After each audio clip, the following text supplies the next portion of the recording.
Well, good morning, everybody, and welcome to coverage of the final day in the Mains Championship for the BUKC in 2023. My name is Andrew Mather. Alongside me in the commentary box today are John Ratcliffe and Reeve Taylor. John's on the mic with me at the moment. John, Clay Pigeon, a classic venue to have one of our BUKC finales. For the moment, the weather not too bad for the drivers out there. Good morning, sir. Good morning, everyone on the stream. As you say, it's sort of double trouble in the comms box today, isn't it? You got two of us to deal with today, but it should be very, very exciting.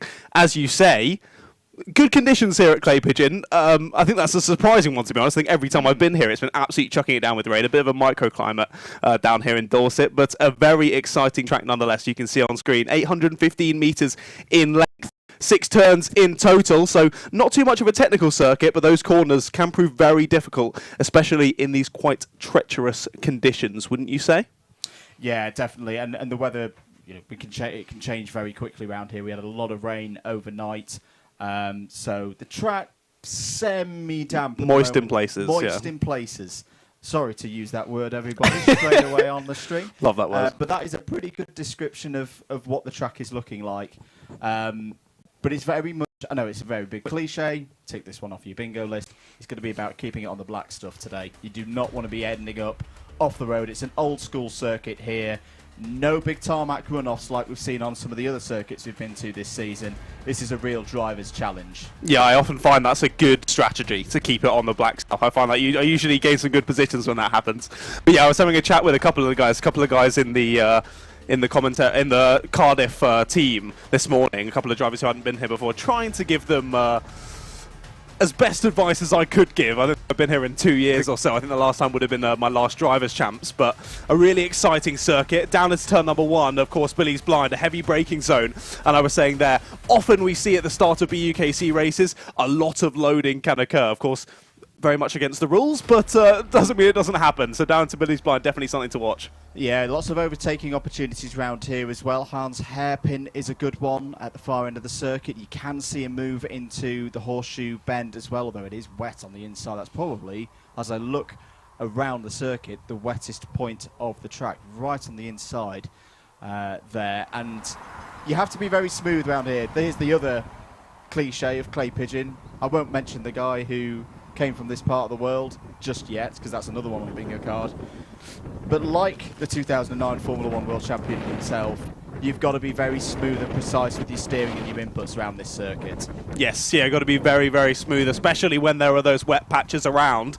You were saying it down at hairpin number 1, the only hairpin at the circuit. There is a bit of wet patches on the inside. Also, out of the final corner, there is a huge puddle at the moment. It's taking up almost half of the circuit down just as we make it onto the grid section of the start-finish straight. But definitely one to watch out. But I think we're almost about ready to go for our first sprint race of the day.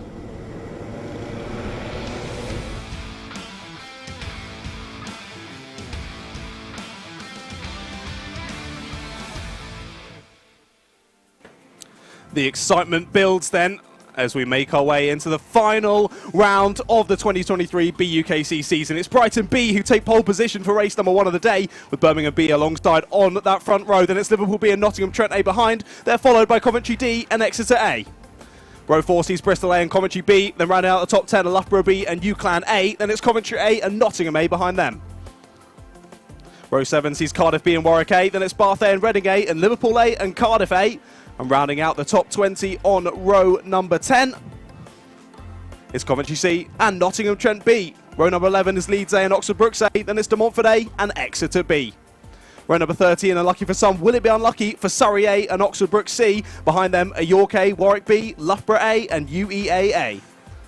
Then it's Cambridge A, Southampton B, Loughborough D, Swansea A and Oxford Brookes D. Round out our 35 kart grid for this race number 1 of round 7. Is we've already got a massive off down at the first corner. 2 karts off before they even got to Billy's Blind. A couple of drivers in the wall. There we can see them more drivers off. It's clearly very slippery here at Clay Pigeon. Yeah, and it's right on the apex where there is a damp patch. 3 karts off in the wall, including our already crowned winners of the 2023 season. 4 karts off down on the run through what is normally a flat left-hander in dry conditions, but is not at the moment. So this is going to see a delay to the start of this race whilst those carts are pulled out of the wall. I think there's one driver who's just receiving a few words of comfort. I'm not seeing anyone in distress at the moment, which is the most important thing. But I understand the drivers remaining in the carts for now. I know sometimes they talk about in BUKC, oh, you've got to get out as quickly as possible to recover the carts. But in that situation, when there were a couple of others following in, you do want to stay inside your cart until everybody has slowed down and realised what the situation is. Yeah, exactly. The safest place to be is inside of the cart, so smart of the driver to stay inside and just double check themselves, make sure they're all okay, but they look to be okay, so all up and out the cart. The problem here, sorry, we can't identify exactly which cart it is. It's one of the red-plated Clubman drivers. The cart's gone in and actually wedged itself under the wooden fence that separates the main straight, if you could call it a straight, and the far side of the S's. Cart is being recovered now, but that shows you the level of impact, and the fence has been broken. Now, thankfully, there are other plastic blocks, tyres that are doing the safety job in that region of the circuit, and they very much have done the job in that region of the circuit.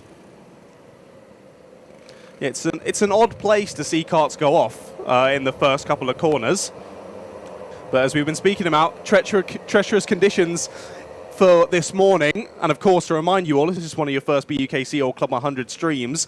These carts staying on slick tyres no matter the conditions. So it makes it very interesting, but means that our marshals have an early tidy up down at the wall on the edge of that first corner. But of course, it also highlights for all of these morning sprint races, the drivers get only a few minutes of practice time, which of course means you only got a few minutes to learn a circuit if you've never been, learn the conditions specifically for today, and that can often mean that if you're coming out the gates flying, you're trying to get the most out of those 5 minutes. That can mean that you push a little bit too hard too early on, and you end up in a tyre ball, as that driver found out earlier. Yeah.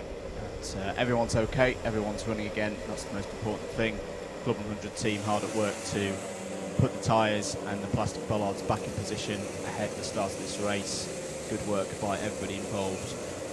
Right, so championship scenarios, as if you've been watching us for the season so far, you're probably already aware, X to A entered today having already secured the championship. Quite a rarity in BUKC. First time that's ever happened in the streamed era of BUKC, but there was still a great battle going on for second place in the championship and in Clubman as well. Quite a few teams in that story involved in this one, so keep an eye on Bath A starting 15th, Coventry A in 11th, and Cardiff A in 18th place. They are all teams who mathematically could finish second in the round. Also keep an eye out for Nottingham Trent A starting 4th on the grid. Big race for them this, John, in their pursuit of the Clubman Trophy. I think we are going to go around again, and in the same respect, Coventry B in 8th place. So this straight away, race one, two of the few of the teams that can win overall, well, not overall, but in the Clubman class across the course of the season. They are in this first race, and they're starting up in the top 10.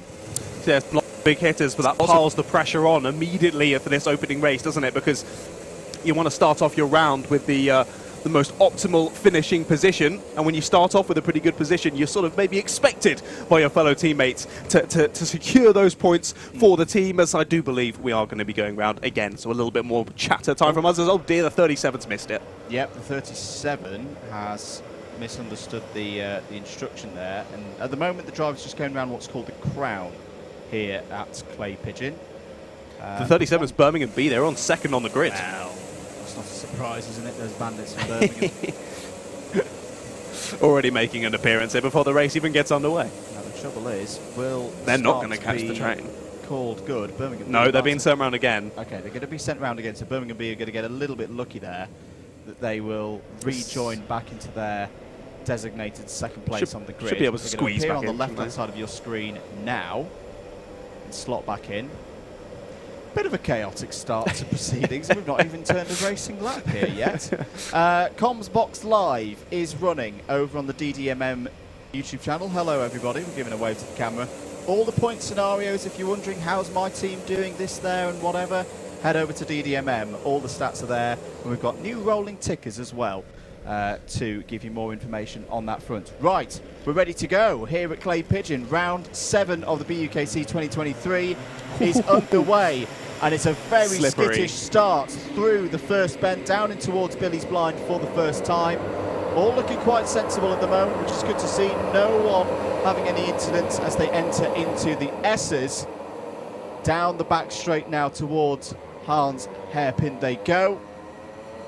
And Birmingham B got a very good start, but has slipped back. There's also one kart towards the back, stuck on the large sausage curb, exiting the S's, and has come to a stop on the back straight. We'll work out who that is in a short few moments' time. But I think in a way, the chaos of the formation laps there, John, has calmed them down a little bit once they've got up to racing for good here this morning. Yeah, they got quite a bit of time to chill out before that start, didn't they? But no, I was expecting it to kick off a little bit more this morning with the slippery conditions, but maybe those drivers going off in the warm-up sessions maybe scared them all just a little bit to be like, okay, maybe we should take it easy on this start. Let's just be relaxed here, and all making it through the first lap. Of course, we had that one driver pull off. We'll double-check who that was. I haven't actually seen the live timing just yet. Liverpool B and Bristol A have not come round to finish lap number 1. I think it was Bristol A who have pulled off down the back straight down to the hairpin. I saw them looking sort of at the rear left of the kart as they pulled over, so clearly some sort of issue with the kart or possibly the engine for them, sadly. Yeah, maybe. It's very easy to get mechanical damage around the circuit with it being one that's got some meaty curbs around it. No problems at all at the moment. Your race leaders, Nottingham Trent A, have come to the front of the field. Exeter A already up to second place. Birmingham B have slid back to third, but that's all right with them at the moment. Coventry B have had a good start as well. So those two Clubman karts, denoted by the red number plates, both on screen but also on your live timing, they've both had good starts. That is just what they wanted, getting on the front foot in this event straight away. Contact warning for Brighton B. We saw a big moment on the camera, so Surrey A coming out of the right-hander towards the final corner.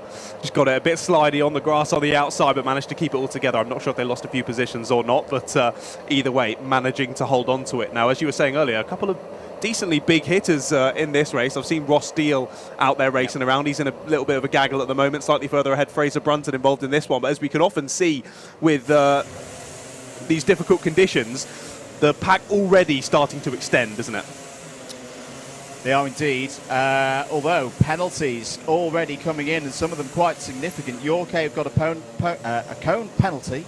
Let's get my words out. Got it in the end, mate. 2 jump start penalties. I was not surprised at one of these because Birmingham B, just like they were a bit quick to break out of formation around the crown, they were way too quick over the line, crossed the start line, the timing being first when they should have crossed it second. They received a jump start penalty, but Nottingham Trent A have as well. So both of them started or crossed the timing line, and it's not an argument to be had from those teams because the times over the line are the evidence. They crossed the start-finish line ahead of the pole sitter.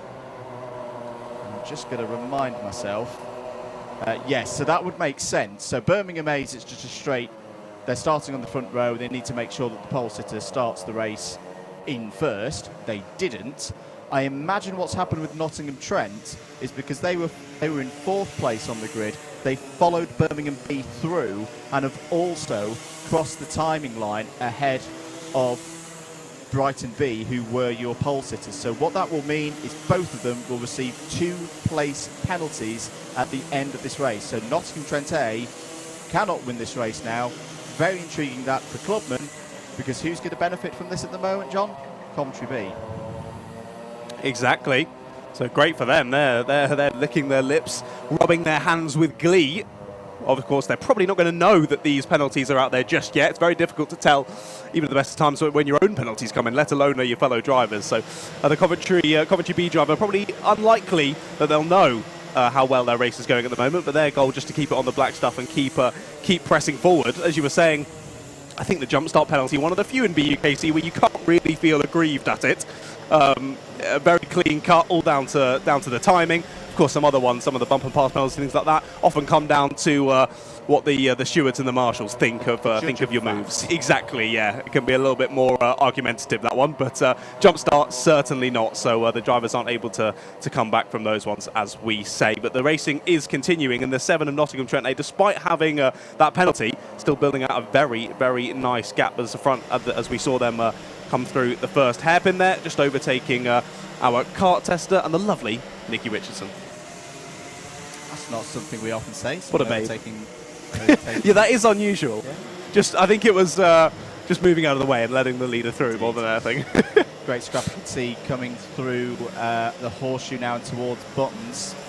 Fraser Brunton and Cardiff A in the number 6 on the move. What a season it's been for Fraser Brunton. One of the strongest individual performances, I'd say, across the course of the year so far. Reigning Club 100 and lightweight sprints champion.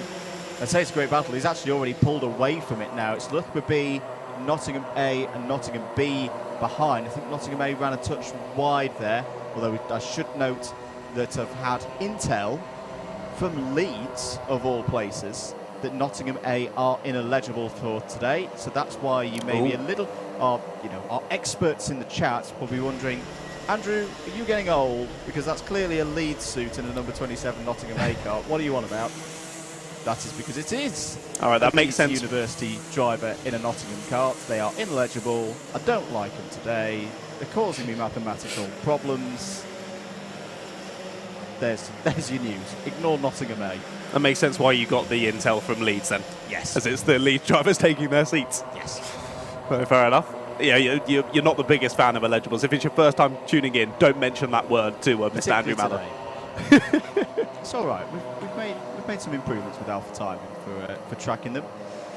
Down into Hans Hairpin. This is going to be a hotbed of activity today, particularly if the rain starts coming down. Yes. Bathe having a strong run at the moment. We're up to 9th place, number 25.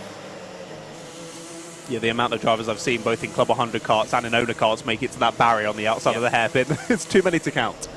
Make it to the barrier, go through the barrier. Yeah, I've had a couple of times being on that camera post where I did think I was at the firing line for a second. I remember a Super One event here a few years ago where I was worried for your safety. Yeah. You were fine, but at the time it was a little bit disconcerting. You be worried for me? That seems unlikely. I know. Nottingham A, ineligible, but the fastest on circuit. Looking very really quick. Putting that experience to count. Just called to sight the number 34 there of Reading A. Ross Deal driving for them. Yeah, Nottingham A just pushing on ahead, aren't they, towards Cardiff now. They've got a couple of seconds then forward to UClan and Coventry. So hopefully, if Nottingham A continue this pace and close up to the back of Cardiff, and then possibly those two can work together to try and push on to 4th or 3rd position. But I think those are really the lofty heights for those two this race, as it's then a further 4 seconds up to Exeter A in second, and then a further 6 over 6 to Nottingham Trent A in the lead. Now, I've got one for you in the chat, sir. T Dent Sports says, isn't a jump start penalty 2 places per row? It is. And they both jumped 1 row. Yes. Birmingham effectively to row 0 from row 1. Trent A from row 2 to row 1. Naughty. Oh, look at that. And you even replied in the chat as well. Double reply. And yes, it is Mr. Jack Fisher, ineligible, out for Nottingham A. He's already binned it once. He was one of our drivers in the wall during the warm-up, but he's okay. Nice. He bounces. He continued. Oh yeah, I think I did see them in the wall. No, it's good to have Jack back in some form. I've missed him this year, and he's still the holder of what I think is one of the best BUKC what on earth happened there on an Alpha Livestream moments ever, when he kind of like drop kicked a cone into the sky at Three Sisters a few years ago. So watch out for Jack Fisher today. You never know what's going to happen when he's out on circuit. Is he part of the American football team as well? Going for those punts. The launch that he got on this cone was something that that Elon Musk and SpaceX would have been proud of. It went higher than Starship did last week. Did it make a good landing as well, though? That's the question. That's what they're trying to do, right? Cardiff A, there's a race going on. What? Since when? Oh, yeah. Fastest on circuit now, and closing in on Coventry B. Now, this could be an important move because, as we mentioned, Trent A have that penalty. It's 2 places by our reckoning, so if Cardiff A can get into 3rd on the road, they effectively get 2 positions for the price of 1 because they'll take Coventry B's place on the circuit, of course, but they'll also become a beneficiary of Trent A's penalty. Leaders now into traffic. Keiichiro, apologies if I've pronounced that incorrectly. What does a cone penalty imply? 1 place at the end of the race. So if you knock over any of the cones being there to stop drivers cutting into corners rally style, particularly round here, and potentially damaging the karts on the inside of some of the curbs here at Clay Pigeon. Yeah, there are some serious curbs here, aren't there, as you mentioned earlier. BUKC JV there, on patrol in the middle of the circuit. He does not want any of his karts being damaged to drivers to the detriment of drivers who will be using these karts later on in the day, and also his staff. So that's why that rule is in place. There's an example of a cone in place. Hit that cone, it's going to be a 1-place penalty for you. Just seen a spin out there for X to B from 16th it was. They've dropped down to 24th from that spin out of Billy's blind. So not the most ideal of last laps for X to B as they start to drop down the order. Sorry, apologies, have got past Coventry B. So through into 3rd place they go. That was quick, wasn't it? Immediately caught them up, immediately went for the move. Another person you mentioned earlier, working their way through the pack nicely. There's a spin down at the first corner. I think that might be Cardiff B who have gone off there. So just as we mentioned the A team going through, the B team having a little spin down at Billy's blind.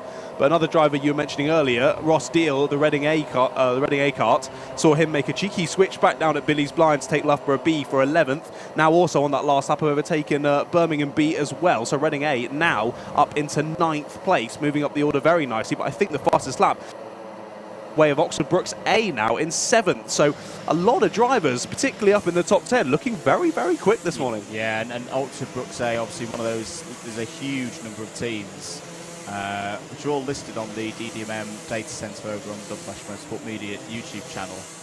And I say that because the list is too long to read out, because we'll miss something out on the circuit. But Oxford Brookes A are one of those teams. This is a good start for them. They've just overtaken Nottingham A as well. Yeah, it's a circuit that's been good to them in the past. Not this year. They've wrapped up titles here before. Their long, illustrious history in the BUKC. Can they secure another end-of-year podium for themselves? They could have 2 teams on that podium, because at the moment they do sit in that formation. Depending on how you cut the cake, of course. Into the second half of this race, though. After that chaotic start, it's been good to see a good, steady, well-paced race, John Ratcliffe. And Exeter A, they're doing the business again. This has been the story of the season so far, hasn't it? It has indeed. They've been so ridiculously impressive this year. Of course, I was sadly not in the commentary box for the previous round at GYG, but I think that was their first sort of real mistake of the season, wasn't it, in the last round at GYG, their worst finish of the year. Still got 50-something points, so still right up there. So a bad round for them is a fantastic round for most other teams. But, yeah, still losing a few points, but it doesn't matter anyway. They were so far ahead in the championship. What an impressive year from Exeter A, and very much deserving of their achievements in 2023. It'll be interesting to see where they can continue that on into 2024. Sorry, the next season sort of starts in 23 and ends in 24, but I'm going to call it the 2024 season. But it's very rare that we see a team continue that domination through multiple years. So if they're able to do that as well, that will be monstrously impressive for the XA team. But doing well to cap off the season as of yet, up in 2nd place, as we say. But with Nottingham Trent A getting a jump start penalty, that will assist them also. Cardiff A now in third, with Coventry B in fourth. Oxford Brookes A still very, very quick there in fifth. I think it's been Nottingham Trent A and Oxford Brookes A who have been trading the fastest times, as it now goes back the way of Oxford Brookes A, 41.690 on that last lap. Then it's UCLan A, Nottingham A, Bath A, Reading A and Loughborough B who round out the top 10. So some good battles going on throughout, but as you were saying earlier, bit of a spread out field, and Nottingham Trent A now extending that lead at the front by over 10 seconds. Ridiculous pace from them. Yeah, it bodes well for later in the day. There will be 2 opportunities for all of the drivers to race today. Here in the sprints round this morning, 6 25-minute races. Each team races in 4 of them, sits out 2. Each driver on a team races once. And then we've got the endurance this afternoon as well. I always like to see the endurance, particularly around here at Clay Pigeon. It's one of those that on a map looks easy. It's the number 49 of Coventry B having a good fight there with Oxford Brookes A, and I think Oxford Brookes A have come out in front in that one. It's been a good drive from Oxford Brookes A. I would still say, John Radcliffe, this has been a rebuilding year for Oxford Brookes A. This is not the same team that we've got used to talking about in years gone by, but what's impressed me, in particularly this second half of the season, is it does look like they've learned quickly. This is more like the Oxford Brookes that we're used to in previous years in terms of performance and results. For years going forward, this bodes very well for the next generation of Oxford Brookes drivers, that they're going to be in the fight for years to come. That is for sure. They've always been an extremely impressive team. They're always the sort of the ones expected to be up at the front, which is why it was so surprising at the start of this season to not really see them there and battling. But they've had an impressive second half of the year to fight their way back, and they've been very, very consistent with their results and just remaining under the radar and gaining those good results and getting good points towards their championship charge, just as they're doing today in this opening race up there in P4, just battling their way through, constantly gaining positions every lap or so, and gaining those extra points towards their championship. Now we move into these last couple of rounds with Oxford Brookes A in second in the championship and Oxford Brookes B in third. Very, very close on points, but trying to hold on to those final 2 top spots in the championship, which are still up for grabs. Of course, Exeter A having locked off that winning position already at the previous round at GYG.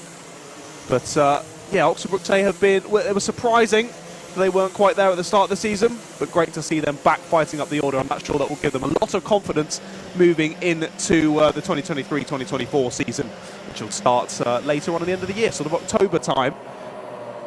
The conditions will be a lot worse than they are today. Surprisingly so. I thought we would see some rain from Clay Pigeon, but hey, don't speak too soon. I know I shouldn't speak too soon. I know I'm going to commentators curse the weather somehow. Nah, just put it down to the microclimate that we have here. Yeah, exactly. That's not our fault. That's not our fault. Hill known as Warden Hill here at Clay Pigeon. 7.5 minutes of the race to go. Key change. Key change. Cardiff A have hunted Exeter A down and taken second place on the road. So to the extent that that now means that they effectively lead the race once Nottingham Trent A's penalties have been applied. And in that little squabble, sort of second down to maybe even 10th in the championship, gets even closer now, doesn't it? With Cardiff pushing on ahead and gaining maximum points from this opening race. It's exactly what the guys at Cardiff wanted Fraser to do in this one, and not from the best starting position either. No, in the middle of the pack is always difficult to navigate your way through. Birmingham B have received a ABC bump and pass penalty. For those of you new to the BUKC, that means they have overtaken someone contacts for the race control's liking, and wherever they finish at the end of the race, they will be demoted 4 positions. Contact warning for Loughborough A, that is just a warning. Not a penalty, but accrue too many of those and you will lose positions also. You can see that the number 4 is ahead of the number 6. So we've got a few karts going off the lead lap, the number 4 being Loughborough A, in what really has been a bit of a bizarre season for Loughborough A. They've had struggles with selection, who to put on the A team, who to put on the B team. The B team, in the way that they qualified, effectively became the A team. I was going to ask, are we still clarifying entry. at the final round that the B team is the A team and the A team is the B team? Or are we assuming people know this now? But they're pretty much next to each other on the championship. Yeah, it doesn't really matter. It's been a bit of an odd one for the former champions. I'll tell you what, this race isn't done for Oxford Brookes A either. They've just set the fastest lap of the race, 41.256. They are tearing up the circuit. And they are catching at a rate where they are going to be on Exeter A on this lap. So let's keep an eye out for the 2 and the 1. Could they be swapping plates at the end of the day? Well, Exeter will definitely be taking the number 1. And with these kind of drives, Oxford Brookes A are going to be looking good to take the number 2 for 2024. Contact warning for Exeter A. There is a driver off down at the bottom end. Number 37 or the 17? I think it's the 17. That would be Brighton B or pole sitters. Track limit warning for Coventry A. Before going through the number 2, then the number 1. So Oxford Brookes A have got one back marker between themselves and Exeter A here. Oh, it's the number 45 squeezing Loughborough A onto the grass there. That's Bristol A, who have re-emerged from the pit lane, are back in the race, but 4 laps down. So Fraser Brunton there in the black suit, red shoulders and white helmet, effectively your race leader once penalties are applied. Looking pretty comfortable at the moment, John. 1.9 seconds clear of Exeter A and Oxford Brookes A, and with 4 minutes to go, that's a gap that he should be able to manage. Yeah, looking pretty comfortable out there is Fraser. Just warming up to the conditions well. As you were saying, Oxford Brookes A are ridiculous on pace, 41.2 their fastest lap. We probably got about 10 drivers in the field who are down in the 41s. Most of those, including Fraser Brunton, up in the high 41s, a 41.802 for Fraser, so a 41.2 for Oxford Brookes A is just ridiculous. But Cardiff were able to scrap back early on, as that's a bit of a late one down the inside for the number 2, a bit of a bump on the number 4 to squeeze their way through there, and we'll have to see what the stewards think of that one. That's always the risk with Billy's Blind. It's a very, very short braking zone.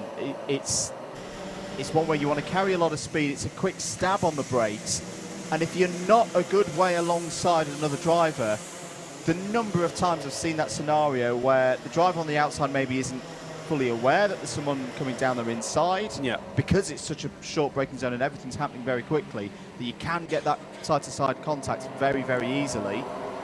You find the front of the cart sort of just drifting wide, and you're like, no, don't hit him, don't hit him. There's nothing you can do about it. Again, you're so on the ragged edge that it doesn't take a lot of contact to really wash out through Billy's Blind. And then to compound matters, as you come round that right-hander, the track drops down into a bit of an abyss. So that's, as you'll see, particularly today with the less than optimal conditions, you'll see drivers kind of stay in the middle of the circuit as they prepare for the right left of the S's. The clay pigeon abyss. I like that. Don't get lost in the clay pigeon abyss. It's a scary one to be at. Good word. And it's particularly when something like that happens, as you were saying, it doesn't take much contact to force someone out a little bit wide, and it makes it look like it was a massive incident. And the steward... Exeter A wide. Oh dear. And they've lost the position, so Oxford Brookes A have got through. Oxford Brookes A have got through and into 3rd position on the road. That is far from ideal there for Exeter. Did you see, was it just a little mistake, or was it a bit of contact, or what happened there? It was early before and in the mix of it, and in fact, Exeter A have now fallen quite a way back. Oxford Brookes A showing up to the party here in the first race. Just over 90 seconds to go. There's your race leader, number 6, Cardiff A. There's the number 1 in the middle of your shot with the white helmet and the red details. I just think they're going to run out of time here, Oxford Brookes A, but it's been a really good effort from them. Cutting through the traffic there, going past the number 15. 15 there did a good job. Oxford Brook's D was actually of noticing where the other driver was, so that makes a lot more sense why they were so knowledgeable about where their teammate was there. Just allowing Oxford Brook's A through with as little difficulty and as little time lost as possible. Two laps good to team go. effort. 2 laps to go then. 1 minute on the clock. Lap time's currently in the mid 41s. There is Fraser Brunton, race leader for Cardiff A, closing in on what should be another race victory once the penalties are applied. If you're just joining us, Nottingham Trent A jump to the start will receive at least 2 positions. We think it's 2 positions. As far as we're aware here in the box, they cross the line in a scenario where they'll effectively have started 1 row ahead of where they should have. So that's why we're talking about this battle between Cardiff A and Oxford Brookes A so fiercely, because this is for the 60 points available for winning one of these races. A day where it really is going to be, if you're going to finish second place in this championship, if you're a Cardiff or a Brookes A or a Birmingham A or Bath or whoever it is, you have got to be perfect here today across these 2 rounds. And for these 2 teams, Cardiff and Brookes A, it's a very good start. Yeah, consistency is key. We see that across the whole championship, but particularly here at the last couple of rounds where points really do mean prizes. But Fraser Brunton has done a fantastic job through this opening race of the day, working his way through the pack nicely. And the number 6 car of Cardiff A is going to come across the line and take the win here in the opening race of round number 7 in the 2023 British Universities Karting Championship. It's Nottingham Trent A officially across the line to take the win, but of course they take that penalty from the jump start. That means Cardiff A take it overall. Then it was Oxford Brookes A with the fastest lap just behind them, followed by Exeter A, Reading A, Bath A, Coventry B, UCLan A, Nottingham A and Warwick A to round out the top 10. Now we've just got a few more drivers coming across the line to end out our positions, as Coventry D ended up there in 11th. A couple of moves around 11th, 12th, 13th, 14th on those last couple of laps. Great battling through right up until the end of the race. Then it was UEA A in 12th, then Loughborough B, Coventry C, Birmingham B, Cambridge A, Southampton B, Liverpool A, Oxford Brookes C and Loughborough A there to end off the top 20. Then it was Swansea A, Coventry A, Leeds A, Exeter B, Warwick B, De Montfort A, Surrey A, Loughborough D, Nottingham Trent B, Cardiff B to end out the top 30. Then it's Brighton B, Liverpool B, York A, and sadly Oxford Brookes D. Oxford Brookes D did make it to the finish. I believe it was just Bristol A who weren't able to make it to the end, or possibly actually, I'll tell a lie, and to make it to the end just a few laps down. Very good. Just there from 37, Birmingham B at the end. First driver that we've seen down Hans hairpin, but the driver's perfectly okay. That completes lap race number 1, I should say. On the grid.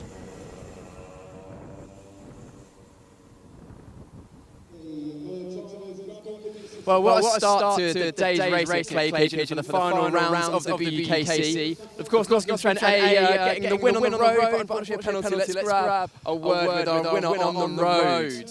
Unfortunately, let's go again. So you got great pace out there, winning by about 10 seconds or so, but unfortunately... Yeah, I jumped the start, can't lie, so I kind of knew I'd done it as I come down the finish line, so I'll take it, but yeah, I guess the win was alright with my big gut, so...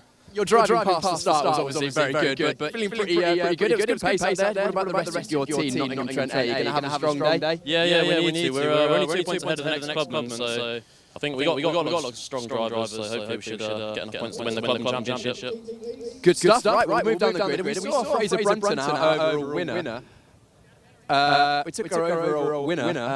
Unfortunately, came to pit, so maybe a problem with his car. But I think we're going to throw back to the commentators for a bit now. We'll catch you after next race.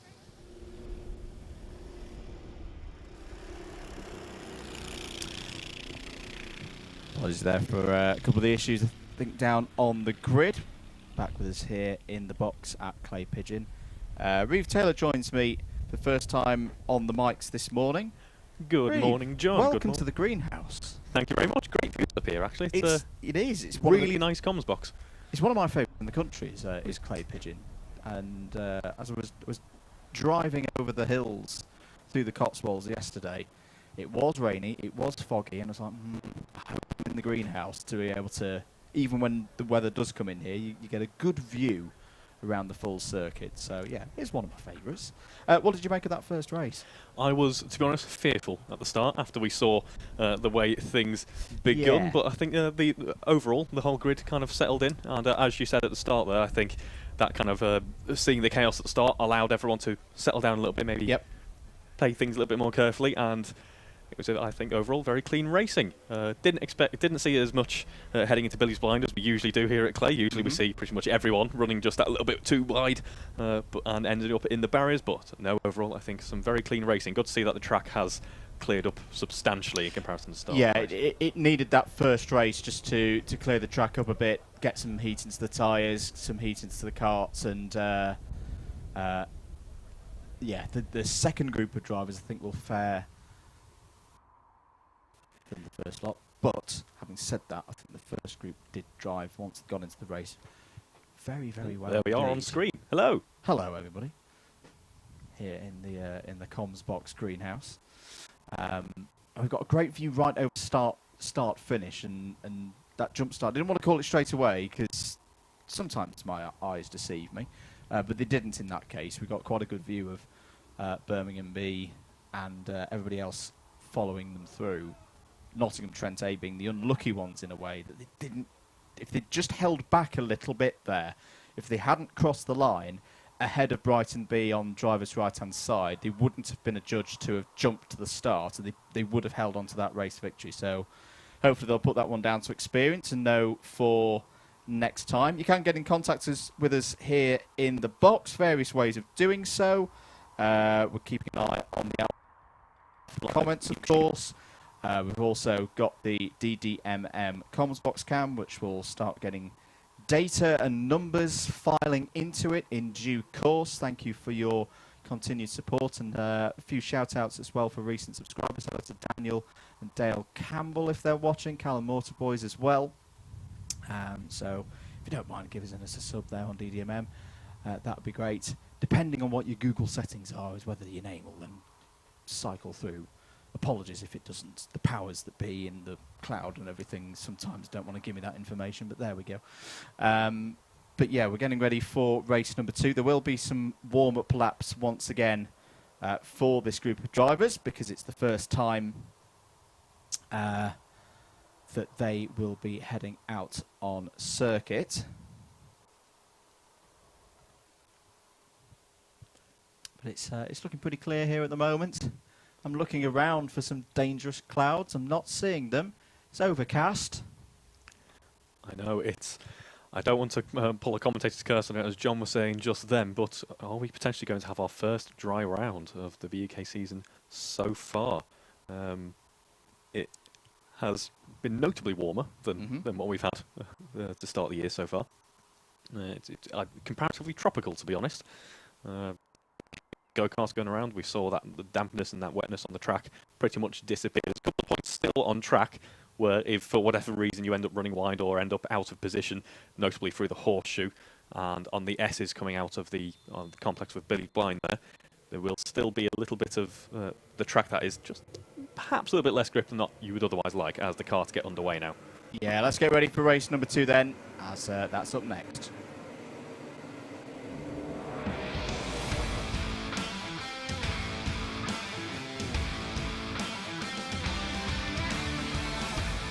Here's your grid then for the second race of the day, round 7 of the BUKC 2023. Cardiff A, great start in race 1 and a good opportunity here in race 2. They start on pole position. Nottingham A alongside them on the front row. Reading A and Manchester A form up the second row of the grid.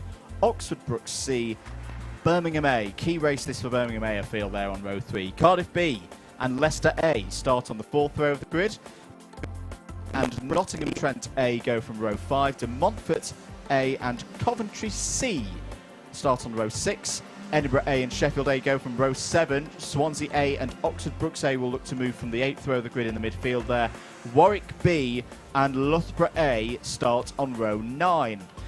Southampton B and Cambridge A complete the top 20 on row 10. The University of East Anglia, UEA A and Brighton A are there on the 11th row of the grid. Loughborough D and Southampton A on row 12.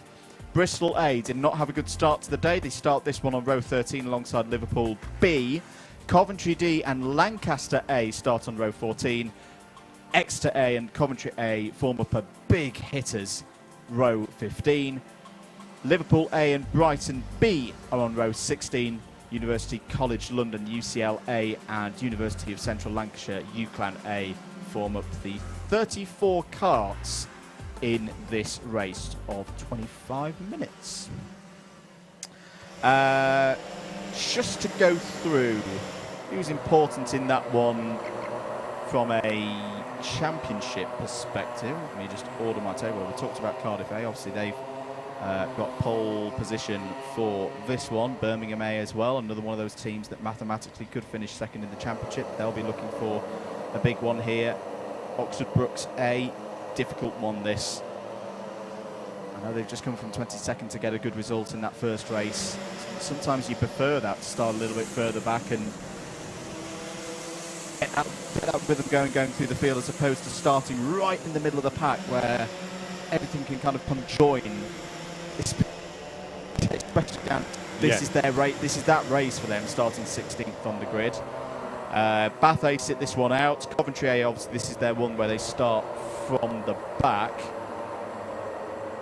Cardiff A and Birmingham A, these are both their best grid positions here today. And Loughborough A, that isn't really Loughborough A because it's actually the seconds, but they are one of the competitors in the Clubman competition. They start the race in 18th place. Nottingham Trent A as well, P10. And Leeds A and Coventry B sit the, I think that's all the championship position and trophy protagonists talked about. As we have the whole field heading around the crown there, a few karts just out of position. It's actually a really nicely set up part of the track to allow grid formation to work wonders, but underway in just a few moments' time now.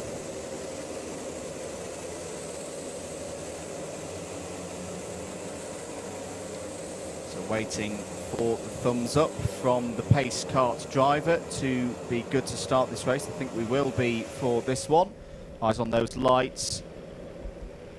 Grid 2 will be hoping not to jump the start here. It's looking very close again. In fact, yeah, I think there could be jump start penalties. A bit of a good start for the number 27, but almost too good. There's drivers off, down 1, 2, 3, 4, 5 karts joining down at Billy's Blind. This could be a restart. No, I think it's been called okay down there because it was all drivers falling off pretty much of their own accord, but it'll be interesting to see how that start is called, because for me, Nottingham A, starting from second on the grid, it is a tricky one to judge here, because for that initial run over start finish where you're on that flat left-hander, you are on the inside, but it's why you've got to hold back ahead of it. And yep, sure enough, jump start penalty for crossing the line ahead of Cardiff A.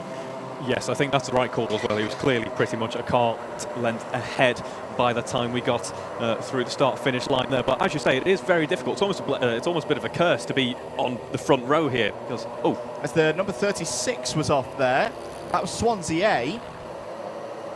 That was a bit of a strange one. It was almost like they got a bit too deep into Billy's Blind and pulled it up before they made contact with the wall, and they do well to do that, because I think it was on the yellow flag. There's still karts being recovered from the first lap incident. Yes, it looks like we have another kart off there, as well as we have drivers heading down the pit straight, looking over their shoulders, because it is a very long run all the way down to turn 1. Then very intense braking zone for Billy's Blind, one of the primary overtaking opportunities on this track. Karts that I think had some problems on that first lap. Loughborough A, Loughborough C, Nottingham Trent A did not have a good start as well. UCL A, UCLan A, Brighton B and Coventry C are all a touch off the back of the field now, at least in this modern era in Club 100. Karts have clutches now. These Rotax Evo powered machines in previous areas with the push start and the direct drive, they wouldn't have been so lucky. He was coming up through the field. Let's see Sam Lovelace passing by our commentary box window in the Exeter A kart, already up to 18th spot. Reading A have had a good start as well, Reeve. Third place on the road at the moment, and similar to how we talked about with Cardiff and Exeter and BUKC in the previous race, third place is now a really important place to finish, because if you can be there whilst Nottingham A are in the lead at the head of the field, you're going to be benefiting from their penalty because of the jump start. Yes, and as you say, they're not potentially not maybe up there in terms of maximum pace, and not the absolute quickest kart on track. That does go to Nottingham Game, number 27 there, a 41.9 for them this time round. They are still setting those very good laps, though, and as you say, in prime position to benefit from any penalties in front. Absolutely. Penalty for Manchester A, FDW, that is forced driver wide. So I imagine, I didn't see where that incident happened, but there's places where that can happen, particularly on the exit of Hans hairpin, the last corner as well, where there's track limit areas. Yes, it is the case at this circuit where the corners that aren't perhaps the prime overtaking opportunities, it can be easy to, if a move hasn't quite got stuck at the likes of Billy's Blind and you're heading through the S's, it can be so easy to accidentally force your opponent wide. Such as that. I've been watching actually the S's in race 1 when it was still a little bit damp and there were still karts potentially side by side, and it was looking very sketchy. I was actually surprised to see we didn't have any incidents there at all, because there are not the most aggressive curbs in the world, but there are some tyres there as well that could easily catch you out. Good scrap this. This is second, third and fourth places on the road. Reading A at the front of it, number 34, white suit, white helmet. Cardiff A there, the distinctive Cardiff University colours.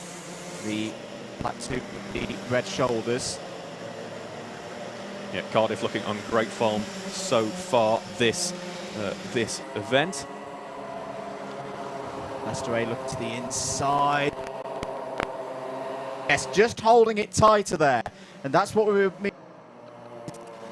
in race 1. If you get a touch blind, you can try and carry that speed. But sometimes it's better just to lift off and get yourself back on the inside line. The track slopes away, you start to understeer, slide away from the optimum line, and that opened the door beautifully for Leicester A to just pop themselves on the inside. Good controlled driving, and they've been rewarded with third place. Yes, here at Clay, you often have to think about the bigger picture really for the rest of the lap. With it being such a short lap and it being such a high speed in relation to all the circuits that we visit, it is often more important to just try and keep that momentum going. Think about what's going to happen in the rest of the lap and maybe plan your overtake than you otherwise would. Let the opportunities come to you. There we go. Leicester A really on the move now, attacking Reading A for second place. On the inside now for the Carrot. Tight on the exit here. Beautiful driving there once again from Leicester A through into second place. Yes, a very important move that, because that could have pretty much dulled all of Cardiff A's momentum there. We have a look at the pace. Leicester A currently on top form, in fact quicker than Cardiff A at this point in time, all pretty much matching. Running wild. A hand up there. They feel aggrieved by that. They think that Reading A may have got into the back of them there. Be interested to see that one again, whether there was a bit of a sign of maybe a head jolt to note that there've been contacts from the rear. It looks like Oxford BUKC are getting involved, and Callum Barnett for Sheffield A as well, and Edinburgh A, who we should mention because they are today's kind sponsors, shall we say, of the commentary box with Indeed. sustenance and treats. We have no cursings of the Scots here today, thank you very much. No, plenty of treats in the comments box. Or lots of cakes. They must be, I think like they're sending a message almost. I think I'm going to be too wide to get out of yeah, it's quite a small door to the end. Yeah. For today. Cardiff A, are they having a look down the inside of Reading A? There's a bit of contact there. Oxford BUKC are going to get involved as well. It's going to be 2 by 2 off of Hans hairpin. Sheffield A, contact there, and off go Oxford BUKC. Didn't quite catch what initiated that. Oxford BUKC get going again. No, was that contact with Sheffield A? I believe it was. It was a very slight nudge there, but it was enough to send him flying. He was luckily able to get underway. Quick order there, so good to see that. In fact, I think the majority of the incidents we've seen so far, they don't seem to have had any major effect on the drivers' races. So a yellow flag. I think there's potentially some tyres being repositioned down at Hans Hairpin. Yes, indeed. So someone's been off. Visit to my favourite spot of Dorset in a racing capacity. So is that harking back to times as well? Of course, of course. So far, I should mention today, no one has broken a barrier up on that little bit of wooden fence on the start. And the key thing being the tyres and the plastic bollards that you see just there in the middle of your screen, they did their job first and foremost. The wasn't that hard of an impact into that bit of wooden fence. Okay. JV helping recover that cart. He was complaining about just how having to get a bit stuck in there. So good to see JV getting his hands mucky and working on the infield of the track there. Well, this is a good scrap, this. Reading A still managed to cycle their way back to the front of it. You may be questioning if you're just joining us, why are they fighting so... Oh, it's Reading A run wide. Got on the wet patch there through the last corner, and through go Leicester A. And effectively into the lead of the race as well, because remember, Nottingham Trent A have a penalty side by side between Edinburgh and Oxford. Oxford Brooks A are on it today. We're talking about this was potentially a dangerous race for them, starting in the middle of the pack. They needed to survive the early stages. They have survived the early stages.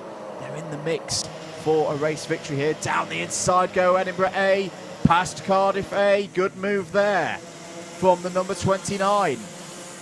Trying to get back into the top 20 in the point standings by the end of today. There's still a lot of racing to go here in round 7, and then later on this afternoon for the endurances in round 8, which really could mix things up. We saw at PFI the last time we ran the endurance format, a couple of the teams weren't quite there on their strategy per se and their cleanliness of pit stops, so be very, very open once we get to that in the afternoon. We do have an advantage by contact, or bump and pass rather, for Reading A. Has just come in there. In fact, one for Lancaster A as well. So a little bit of argy-bargy here at Clay Pigeon so far today. And I imagine a lot of that is probably happening where I am currently looking now, heading down that pit straight, if you can call it the pit straight. There's plenty of loading goes on through that kink before you run it down into the first corner. 15 minutes to go and 10 minutes down. Contact warning for there on screen. Oxford Brooks C currently the fastest kart out on circuit. Manchester A coming back into this as well. Birmingham A still holding in the top 10. A couple of the changes further down the order. Coventry C up 2 positions past Brighton B and Loughborough D. I think Coventry A have got past their local rivals, Warwick B for 13th place. Nottingham Trent A, meanwhile, recovering, but at the moment only 22nd. So not so good news for their clubman class efforts here today. Down the inside there, Reading A. It's on Leicester A's place on the road. Quite able to do so. They've got the number 21 ahead of them, and down the inside go Edinburgh A. They're liking that move through Horseshoe. They're going to lose out actually here to Oxford Brooks A, who hop back through. Absolutely flying along at the moment, Oxford Brooks A. Yeah. Just posted fast lap of 41.0, so we're nearly breaking into that 42nd region. As John was saying before, is this the first sign of a looming threat of the return of Oxford Brooks next year? Could we see a resurgence in what has been so far impressive form throughout the BUKC? And siding through to take another position. They've got past Leicester A on the early stage of this lap, and down the inside now, Reading A, effectively the lead of the race. Brilliant stuff from Oxford Brooks A. It's their last day with the number 1 plate for now, but what a day they're having so far. This is more like it. This is the Oxford Brooks A that we know, and in a matter of just over a lap, they've gone from 4th place in this race to lead. Yep, great job. He's finally now shown his true hand here in this sprint race. Lancaster A have had a contact warning, the 118. And we have a bump and pass for Birmingham A as well. Plenty of contact warnings going to Liverpool A, Coventry D. They're all starting to fly in now. Yeah, the track continuing to dry out. So Oxford BUKC attacking. I actually know, I think we're getting past the back marker there. Although, as we've seen so far in this race, still the odd puddle here and catch you out. More penalties actually for Nottingham A, this time track limits, so we were already ruling them out in terms of the jump start. That's going to demote them even further. That's good news for the likes of Reading A and Edinburgh A. They may be able to take advantage of that, at least in terms of race positions. It's a bit of a moot point, and here first ineligible driver rant of the day. It's not actually making any difference in terms of points, because Nottingham A are ineligible anyway. They're a ghost cart. They were never going to get the 60 points because they've not got registered students from Nottingham A or Nottingham University driving that kart today. But it could still come down to if there's a tie-break situation, because where you finish on the road does apply there. So it's just something for those drivers and those teams to be aware of. Brooks A to the 40.9 region, quickest kart on track at this point in time, so they are hoping to get it on the road anyway. They don't actually need to do anything more in this race. Currently we do have 11 minutes to go, but they might as well take it good and proper. Yep. Just something to note to anyone who's got live.alphatiming.co.uk/BUKC we have on their devices at home. Maybe wondering why some of the curb warnings have a curb warning, for example, number 45 Bristol A, and then an S after them. That is for the sausage. That is simply known as JV's sausage. Yes. It was introduced here at Clay Pigeon a few years ago, and that one effectively counts for 2 curb warnings. Other curbs, you'll get 3 strikes and you're out. But if you hit that one, because it's such a hard and potentially damaging curb, there's less margin for error on that. There's less warnings available. That if you touch the sausage, which is coming out of the S's, we'll point it out to you next time we have a shot through there. Race control are not going to be particularly pleased with you, because the kart actually rises off the ground. Yes, and there truly is no advantage to going anywhere near that curb, because as you say, you lose all control of the kart effectively. You're just skating along without control. Good scrap going on here. This is the Edinburgh A, Reading A, Leicester A, Sheffield A and Oxford BUKC group. Oh, so we have an off there, and there's tyres on the track. Tyres on the track on the exit of the S's there. Luckily, most karts able to avoid it. There was a little bit of contact there, as we have marshals now to try and get those tyres off the track. Which kart that was? Was that Nottingham A potentially who had that moment? They're just coming through. It was, no, it's Nottingham Trent A, the number 7. In fact, there was you just heard it there. If you heard it on the stream, a driver ran wide there and over the sausage, and you hear that skating, that scraping noise. It's like hitting a speed bump in your car when you're going. Yeah.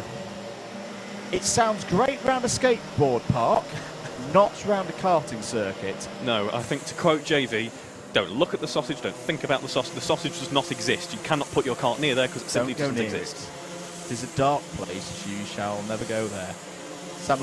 Sam Hampshire shot, just passing through shot there in the number 2 Exeter A kart, 15th for them at the moment. Quite an unlike Exeter A race. This, not flying through the order, not up at the front. They won't care though. A victory lap of sorts. Oh, is into the side there. Leicester A. Oh, and that's with the number 14. What happened there? Leicester A just seemed to be trying to drive straight through the back marker. The track limit penalty for Nottingham A, another one. Sort of breaking down a little bit in the last 10 minutes here. Yes, we've enjoyed half an hour of clean running, so let's have a little bit chaos. More. Yes. And of course, they'll have to try and iron out this type of driving kind of inconsistency when it comes to the afternoon running, of course, the enduro races, when you really have to think entirely differently tactically. Apologies, it was the 24th, so that was for position. Leicester A had got tangled up with Coventry A. Leicester A starting to pull Because I think we've gone full course yellow. Yes, we have. We have gone full course yellow. And I can understand why. We just mentioned that it started getting a bit fractious out there, a bit scrappy, carts off the road. Well, in fact, I know exactly why this is the case. The tyres being flung into the middle of the circuit, coming off the S's a few laps ago. The marshals are needing an opportunity to get those tyres back in place, and they've got to put this full course yellow out. Now there's an opportunity to get the tyres back in place, but there's a stream of water now across the exit of the S's. Yes, still some debris that shouldn't be. There's a coffee cup in the middle of the track as well. Don't worry about that. That's been dumped by someone in the tyres beforehand. One of the drivers potentially on the wall last decided to get a quick caffeine boost before they were on their way. I don't imagine that small amount of water will affect things too much unless there's any brave overtaking moves on the exit. If you're running out in that, looking at out of our comment, you're in trouble anyway. We have had some more sausage penalties, by the way. I think Swansea A had one. Southampton B have had a takeout penalty. They're needing a bit of talking to for the drivers after this one. We're still under full course yellow. It's really going to change things as well, I think, further up the order, because it's bunched them all together now. Look at that run, Reed, from, I'd say, 4th place all the way down to like 14th. You've got about 10 carts all covered by 3 seconds now. 6 minutes on the clock, still under full course yellow. We're going to go round one more time. Yeah, it's going to be very interesting to see. Will this be a second chance perhaps in this race for the likes of Reading A?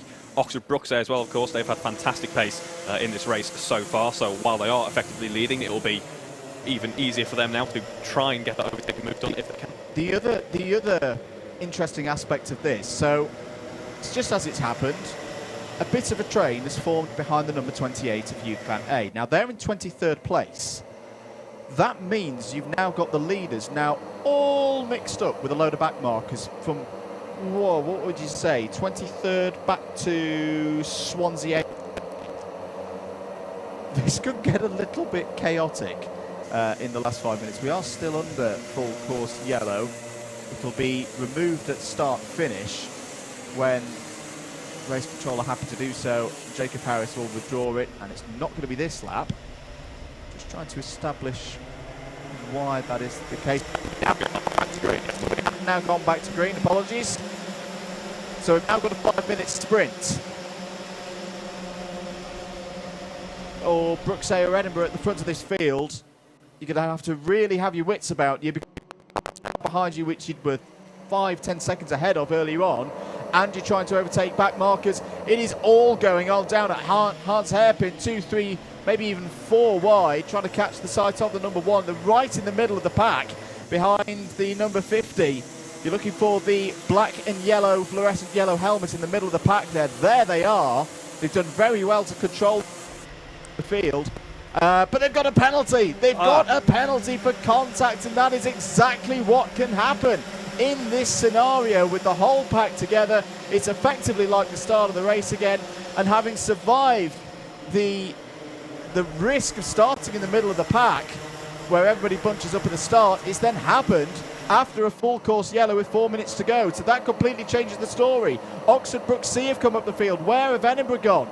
Edinburgh have fallen down the order. In fact, no, sorry, Edinburgh have got ahead. Sorry, yeah. Edinburgh A have got up to the front of the field. It's Nottingham A who've dropped down the order, who've now got a contact warning. Chaos here at Clay Pigeon.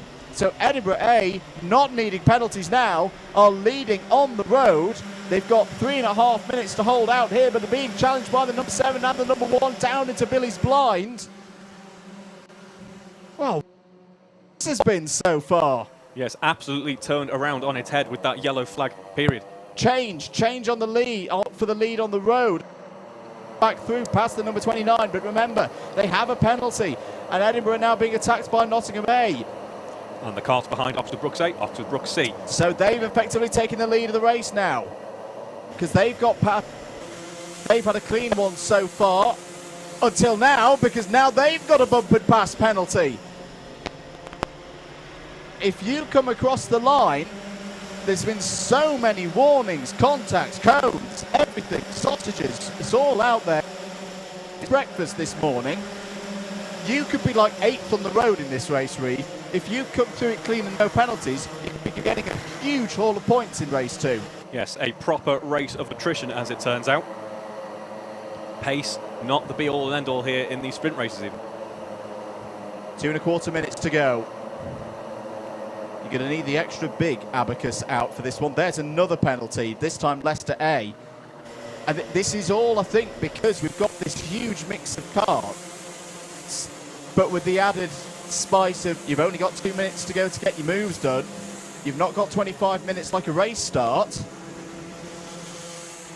Every corner, every apex matters just a little bit more when you've got this little time left in the race. It's this one to go. There's a yellow flag out through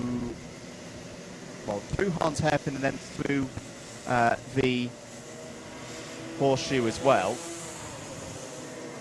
As we have some marshals now trying to regulate the pace just a little bit before we try and get this race to its conclusion in a safe manner. Have we gone full course yellow again? We have gone full course yellow. I think that's purely just owing to the sheer number of penalties. Contact warnings and penalties that have started streaming into started yellow flag. Let's do the acceleration a little bit and make sure everyone is coming home facing the correct direction.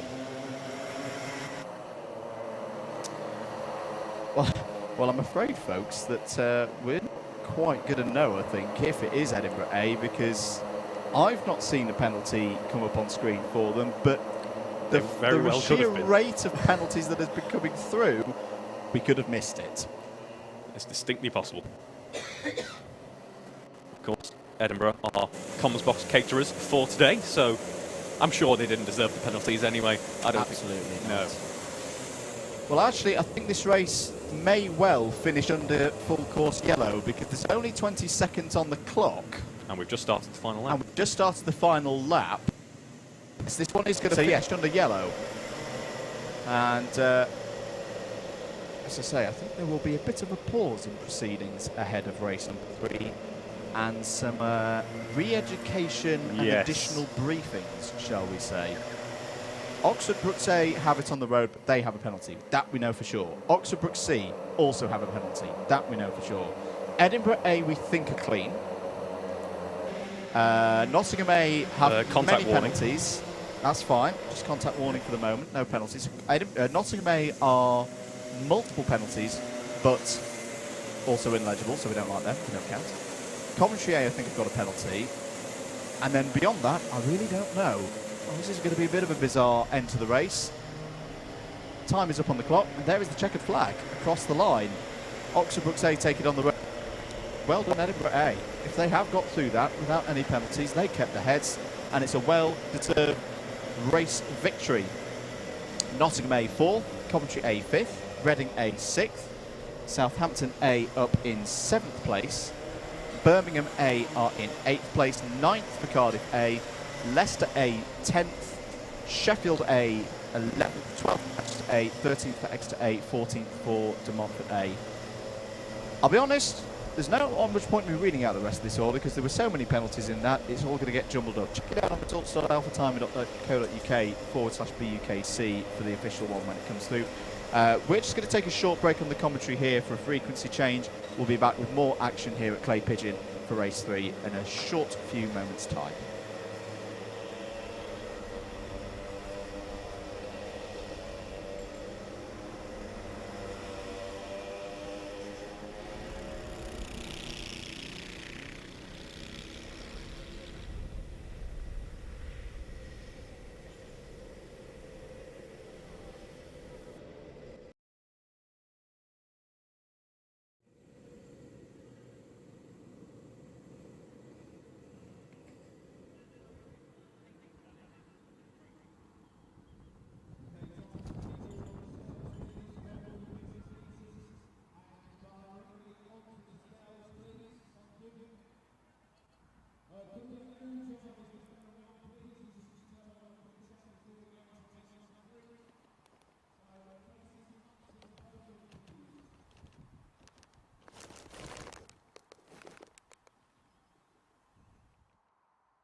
Welcome back, everybody, to live coverage of round 7 and 8 for the BUKC 2023. Apologies for that slight delay. I just had a few technical issues which hopefully are now addressed.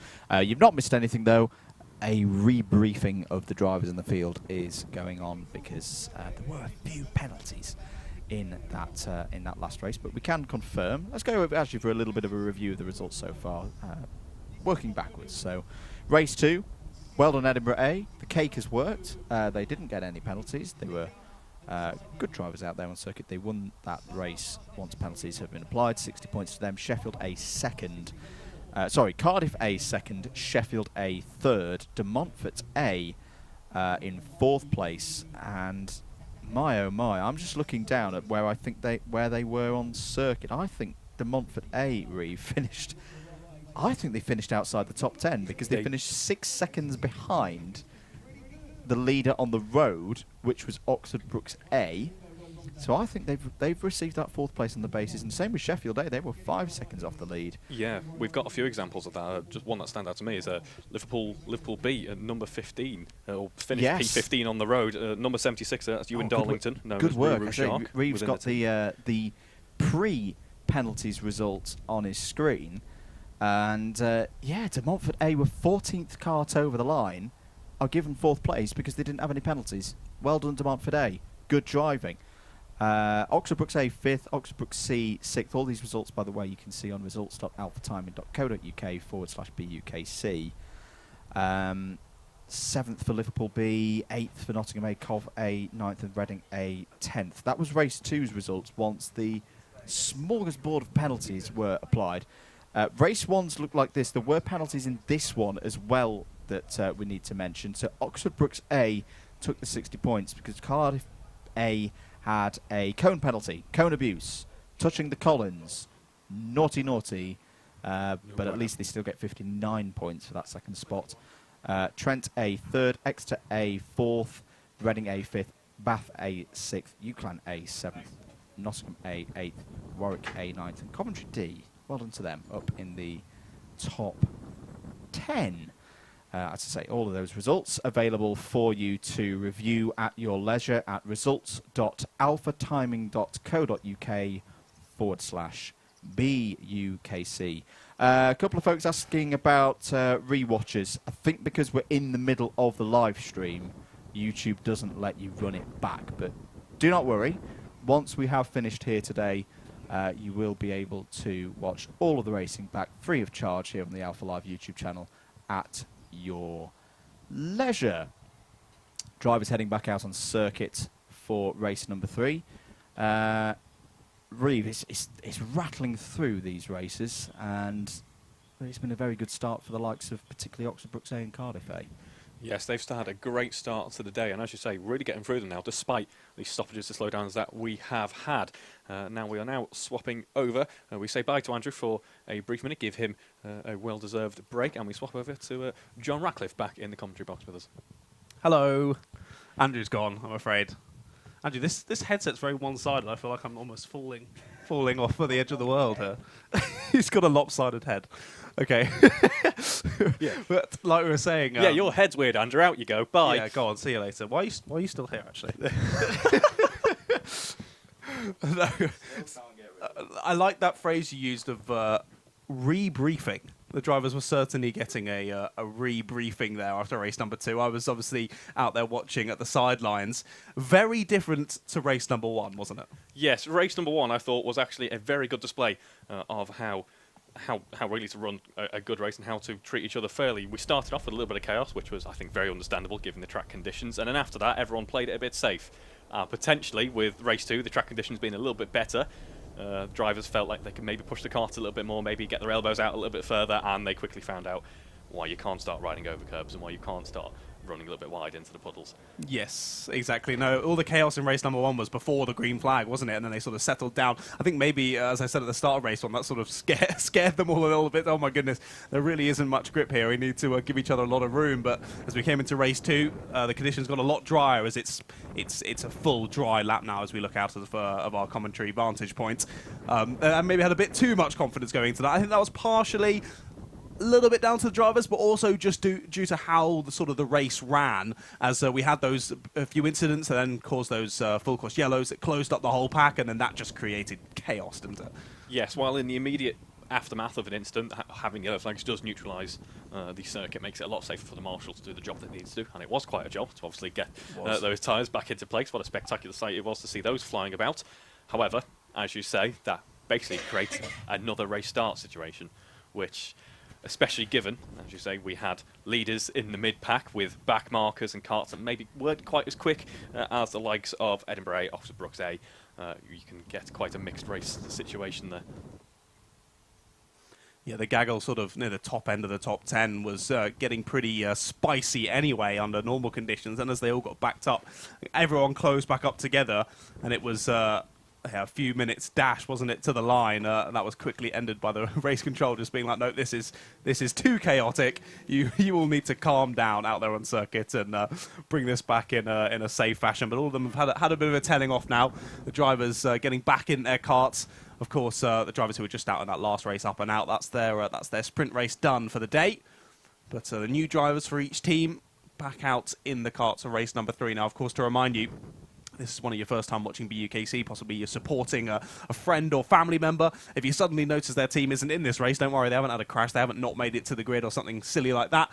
But between the 6 sprint races, all the teams will be included in only a handful of those. So not to worry, you'll see them out later on in the day if you don't see them in this one. But let's hope in race number 3, it's more like race number 1 than race number 2. We want some excitement, but maybe not quite as crazy as it was that last one. Indeed. One thing to watch out for is obviously we've had a bit of a longer break now. We could see kart temperatures a little bit lower than what we've had so far in the gap between race 1 and race 2. So drivers should watch out for that and make sure that we aren't going to have any cold tyres running wide into Billy's blind, which is really a bit of a hot spot for running wide and finding yourself implanted in a barrier. We've seen that enough already today, haven't we? We don't need to see any more of that. To be honest, I don't think quite as much as what you can usually see at PlayStation. That is true. It's quite interesting. They're an interesting kind of trackside decoration. It'll just be karts in barriers aplenty as the engines get underway, and we are ready to have a look at the grid order now.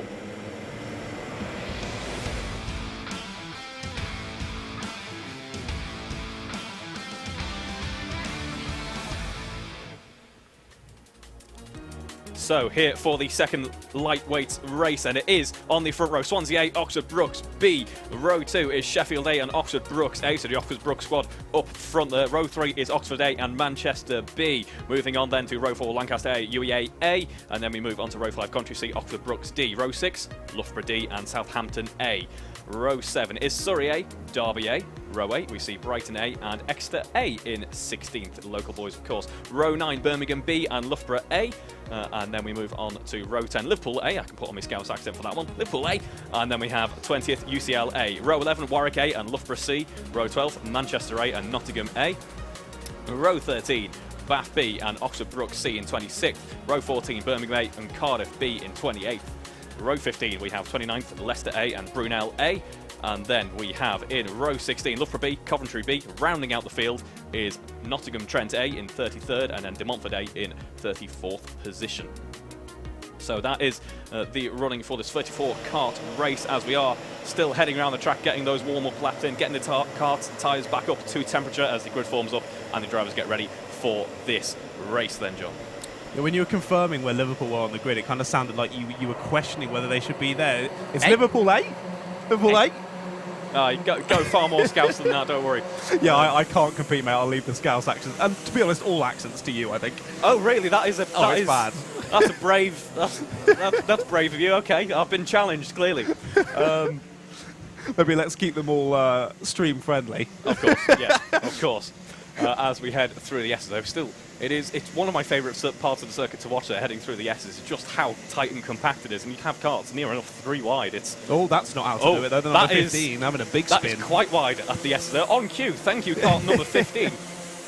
Is able to recover, though, and hasn't lost too much time. These, of course, being the warm-up laps. That was Oxford Brookes D just having a little spin. It's the optimum time to do it is on the warming up lap. Just push a little bit past 100% and see where the grip falls away, and that Oxford Brookes D kart certainly found that, just trying to take a bit too much speed on the entrance into the S's, and found that the kart didn't want to rotate into the left-hander after, and went for a little spin instead. But that's it for our warming up laps. The drivers now pulling around to get gridded up, ready for the race start in this one. I think the big one to watch out for in race number 3 is the Oxford Brookes karts. You've got the A team kart in 4th, and the B team kart in 2nd. So that A team kart is going to be pushing the B team kart to the start. Of course, not too much. Want to make sure that they get there behind the first place man. We've already seen a few penalties occurring today on the start procedure. But those Brookes karts up in 2nd and 3rd in the championship are going to want to continue to press on forward in the championship by securing a good result in race number 3. Yes, as you were saying in race 1, they seem to be showing some good momentum so far this morning, and it could be meaning great things for the next season coming. Let's see if they can carry that on then in race 3 as we head round the final corner before we run onto that pit straight. Watch out, the karts have to stay in between those lanes there as they run down the grid. Of course, we want to make sure that no driver gets a jump start, which we've seen now over the past 2 races. As we go around the crown again, actually decided that for whatever reason, whether it be grid formation or a kart out of position, something like that, we're going to have to go around the crown once again to make sure the race is ready to go. Yeah, something not quite right. The marshals and officials just deciding that we need to go around again. As don't be alarmed, I don't think you actually see it on the stream, but kart tests will just continue around for another. That was something interesting that we only really get at Clay Pigeon, having this crown section that means they can cut through and have a really, really short re-uptake of the start. But it does look like we're about ready to go here for race number 3. It's going to be the 8 and the 36 that lead us to the line. Swansea A on pole, Oxford Brookes B alongside, and it is Swansea A on the outside who get a good start as we head down into the first corner. Is there going to be too much loading? They're all looking pretty good, to be honest, as we head through Billy's Blind, all still facing the right directions to the S's. A little dive down the inside for the 16. The 8's getting squeezed right to the apex. They're still going through or 4 wide as we get to the exit, and someone's taking out the barriers. Yes, I thought that was number 27 kart there. Potentially the tyres not fully on track, but still not ideal. A great start, as you said, for the number 16 kart there, and overall very clean through the Billy's Blind. I don't think we had a jump start even as well, so the drivers learning from their re-education, and I believe we don't have a full course yellow. We are able to continue on at full pace. Yes, indeed. No, a great opening lap of this race number 3. I could see at the start Oxford Brookes we were sort of just waving their hand, trying to get the driver behind them, of course, of Oxford Brookes A, just to slow down and not get a penalty at the start, but managing to do that all okay as the gaggle that just goes across the line now on your camera shot. Absolutely massive gaggle of about 8 or 9 karts. They're heading down into Billy's Blind. A great battle down near sort of the bottom end of the 20s in positions. Anyways, there's a spin out of the S's. We've got a driver facing the wrong way, managed to get to the edge of the circuit. A couple of drivers going off in avoidance. But not the most ideal start to the second lap for that driver. We'll try and pick up who that is as they come through. No, to be honest, that spin went about as well as it could have, to be honest, as we do have a yellow flag. Drivers off down at the hairpin it was, I think. Yes, that's a yellow flag through one of the primary overtaking opportunities on this circuit, so not what the drivers want to see. Swansea A leading by about 0.3 of a second at the moment. Number 8 coming back into contention here, having a look up the inside of Billy's Blind there. Does he get that moved on? He's still side by side for the time being. Of course, it's going to be the long way round potentially for the number 16 kart. No, but number 8 heading through the S's gets that move boxed off nicely. Yeah, good move there from Oxford Brookes. Just getting to the inside, and once you've got the apex sort of into the second half of the apex of Billy's Blind, you've got that corner done. There's no way someone can fight it back through the S's.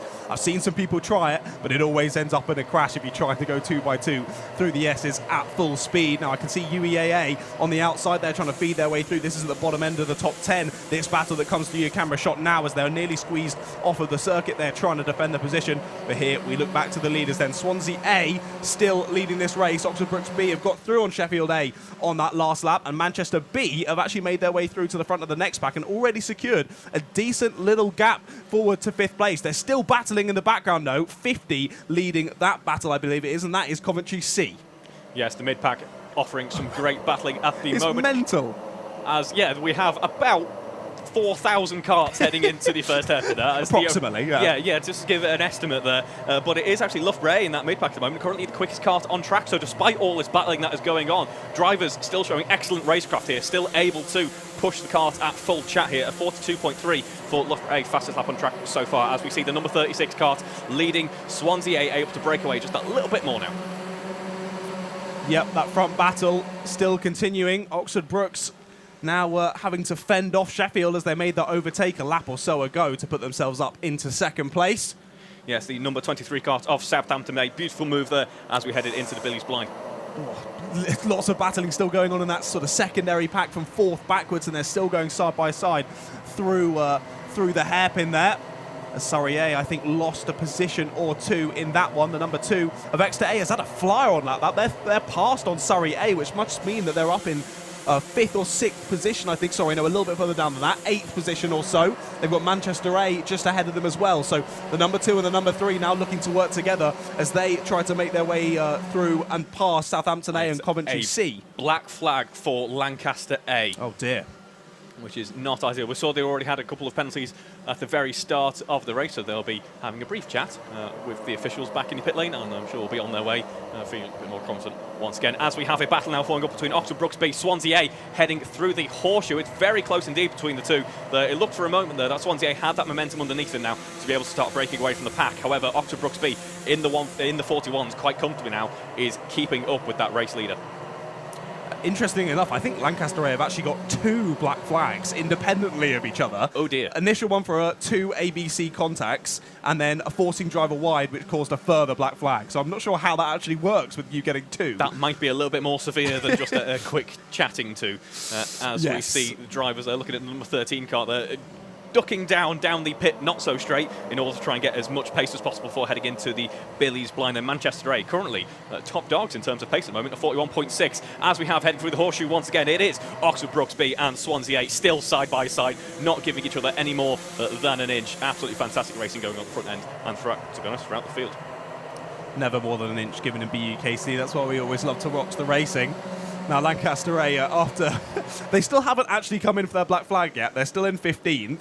But I think that's one of the ones where you sort of just put your head down in shame and nod and say, yes, sorry, sir, I won't do it again. As JV, I don't think it's a particularly happy bunny after that race number 2. No, I did see someone in the comments there suggesting that we should mic up JV at this point in the morning, and I second that. I think that would be a brilliant idea. We get to listen to the re-education and get to see just how pleased he is to see his go-karts heading over JV's sausage there. No, because we'll have to pay another person to sit there with a bleep button just for every time he says anything. Just press, press, press. This is very true.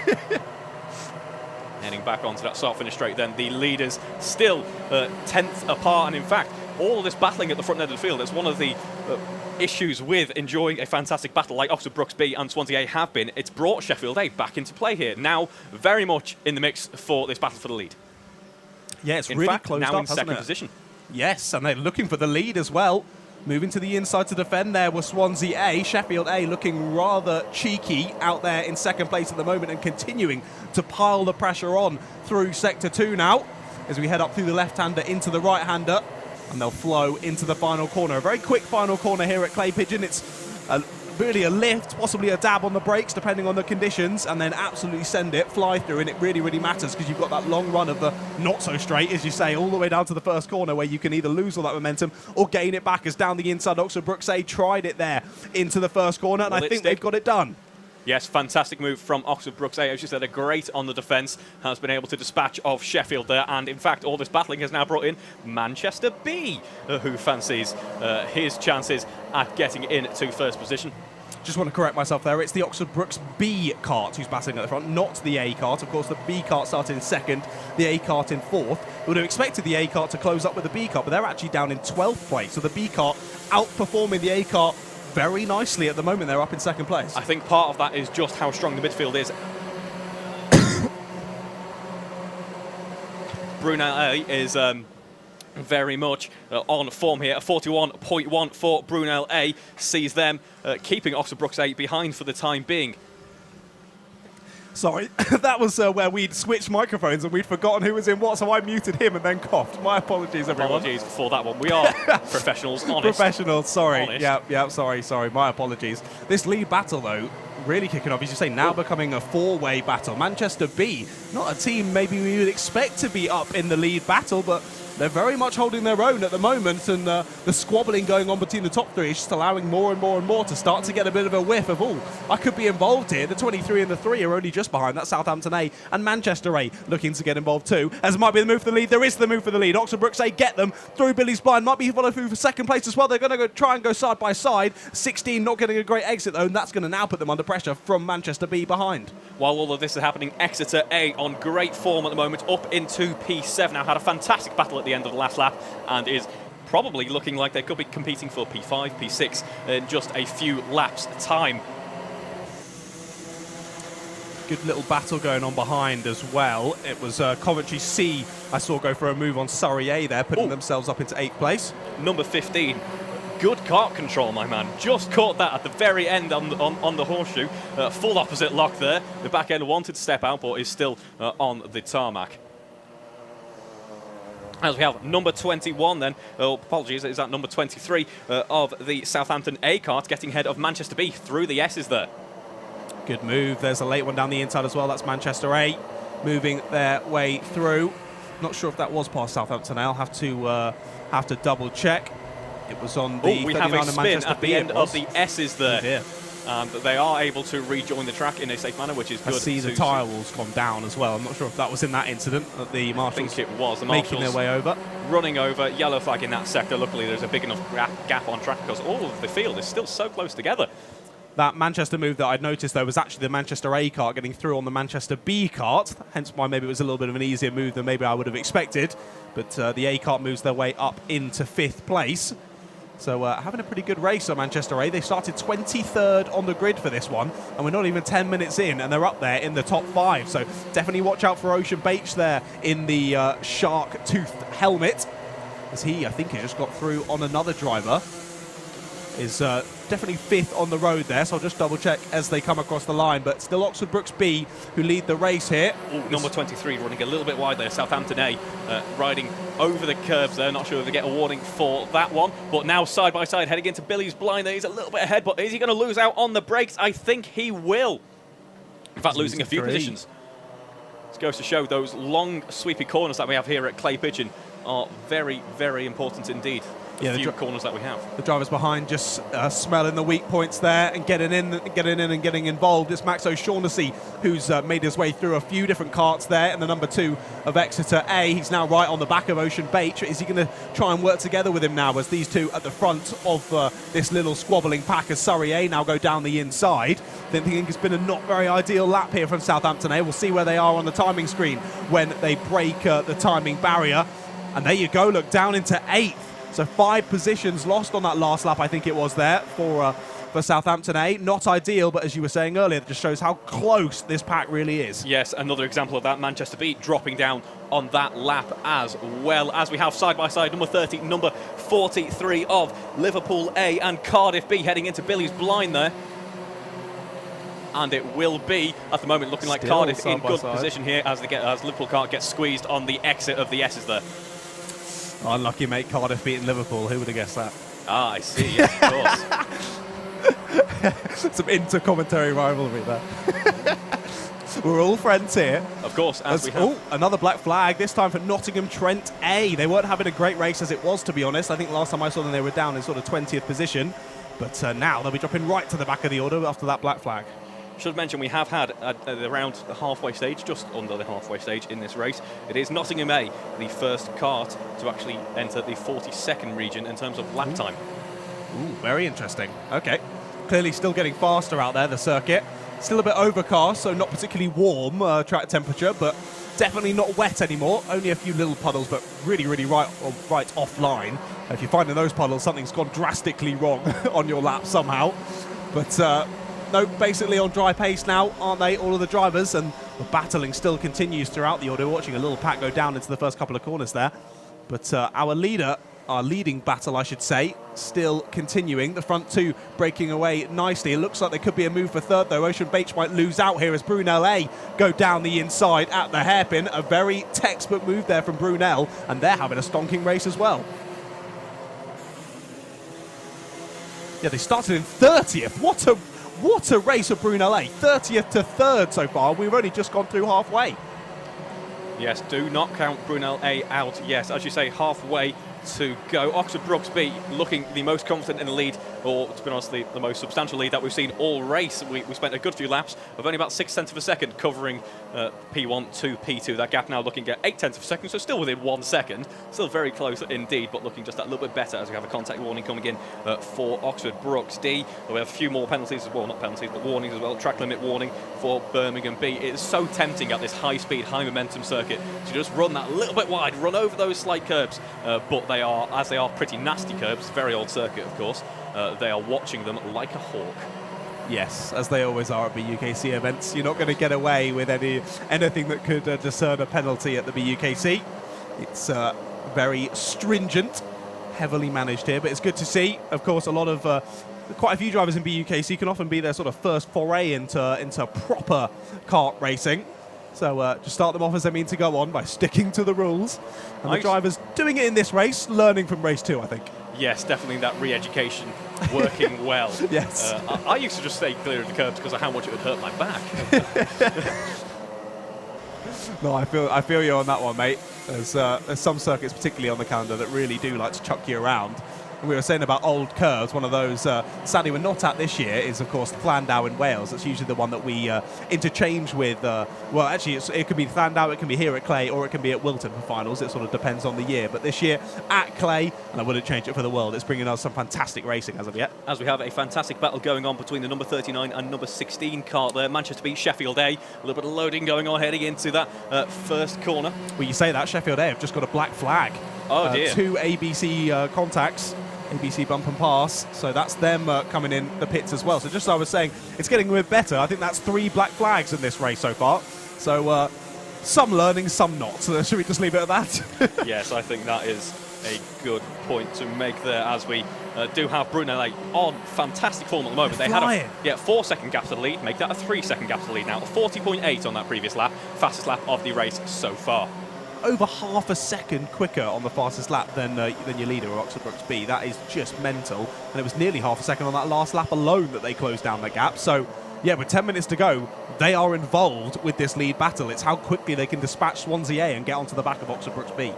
Of course, as we enter the final 10 minutes of the race, this is the point where maybe the driver starts to potentially lose focus a little bit. Some exhaustion maybe starts to creep in. Of course, they're going to have to get ready for the Enduros later on. But now is a chance where that 2.5 second gap could start coming just that little bit easier to the likes of Brunel or Swansea. Oxford Brooks, though, doing a fantastic job of controlling this race so far. Yeah, that's for sure. That mental fatigue can certainly start to kick in. Luckily, this circuit, not particularly technical, so physically, you're usually okay by the end of one of these sprint races. It's not like somewhere like Butmore where you think you've been racing for nearly the whole 25 minutes and it's been about 5. Yeah, it's just ridiculous. This one usually runs a bit more smoothly in your head. You're like, okay, yeah, that seems about the right time it's been. But yeah, as you come into those last 10 minutes, the last 5 minutes, and it can start to be like, oh, okay, I can see the position just in front of me. You start pushing that a little bit harder, maybe go over your 100%, and suddenly you've chucked it off and that's game over. As we have the Oxford Brooks B, apologies there, I've called them out wrong there. Oxford Brooks B looking over their shoulders, having a look at what is going on behind them. I can tell you what is going on behind them. It's a battle between Brunel A and Swansea A. And on the second part of Billy's Blind, you're right there, is a fantastic move by Brunel A up into 2nd position. It was a really tidy move, really nicely done. Sort of got it up and under on the exit of Billy's Blind, got to the inside, and as I said earlier, once you're on that inside spot, it's better for both of you that the person on the outside just lifts off and feeds back in. It's just behind them. It's Exeter A and Manchester A having a good battle. Max O'Shaughnessy gets through on Ocean Beach. Ocean Beach pressures back into the final corner, but nothing going to come of it. So through goes Exeter up into 4th place. And Manchester relegated down into 5th, and the drivers behind very close as well. There is Oxford Brooks A that we follow across the line.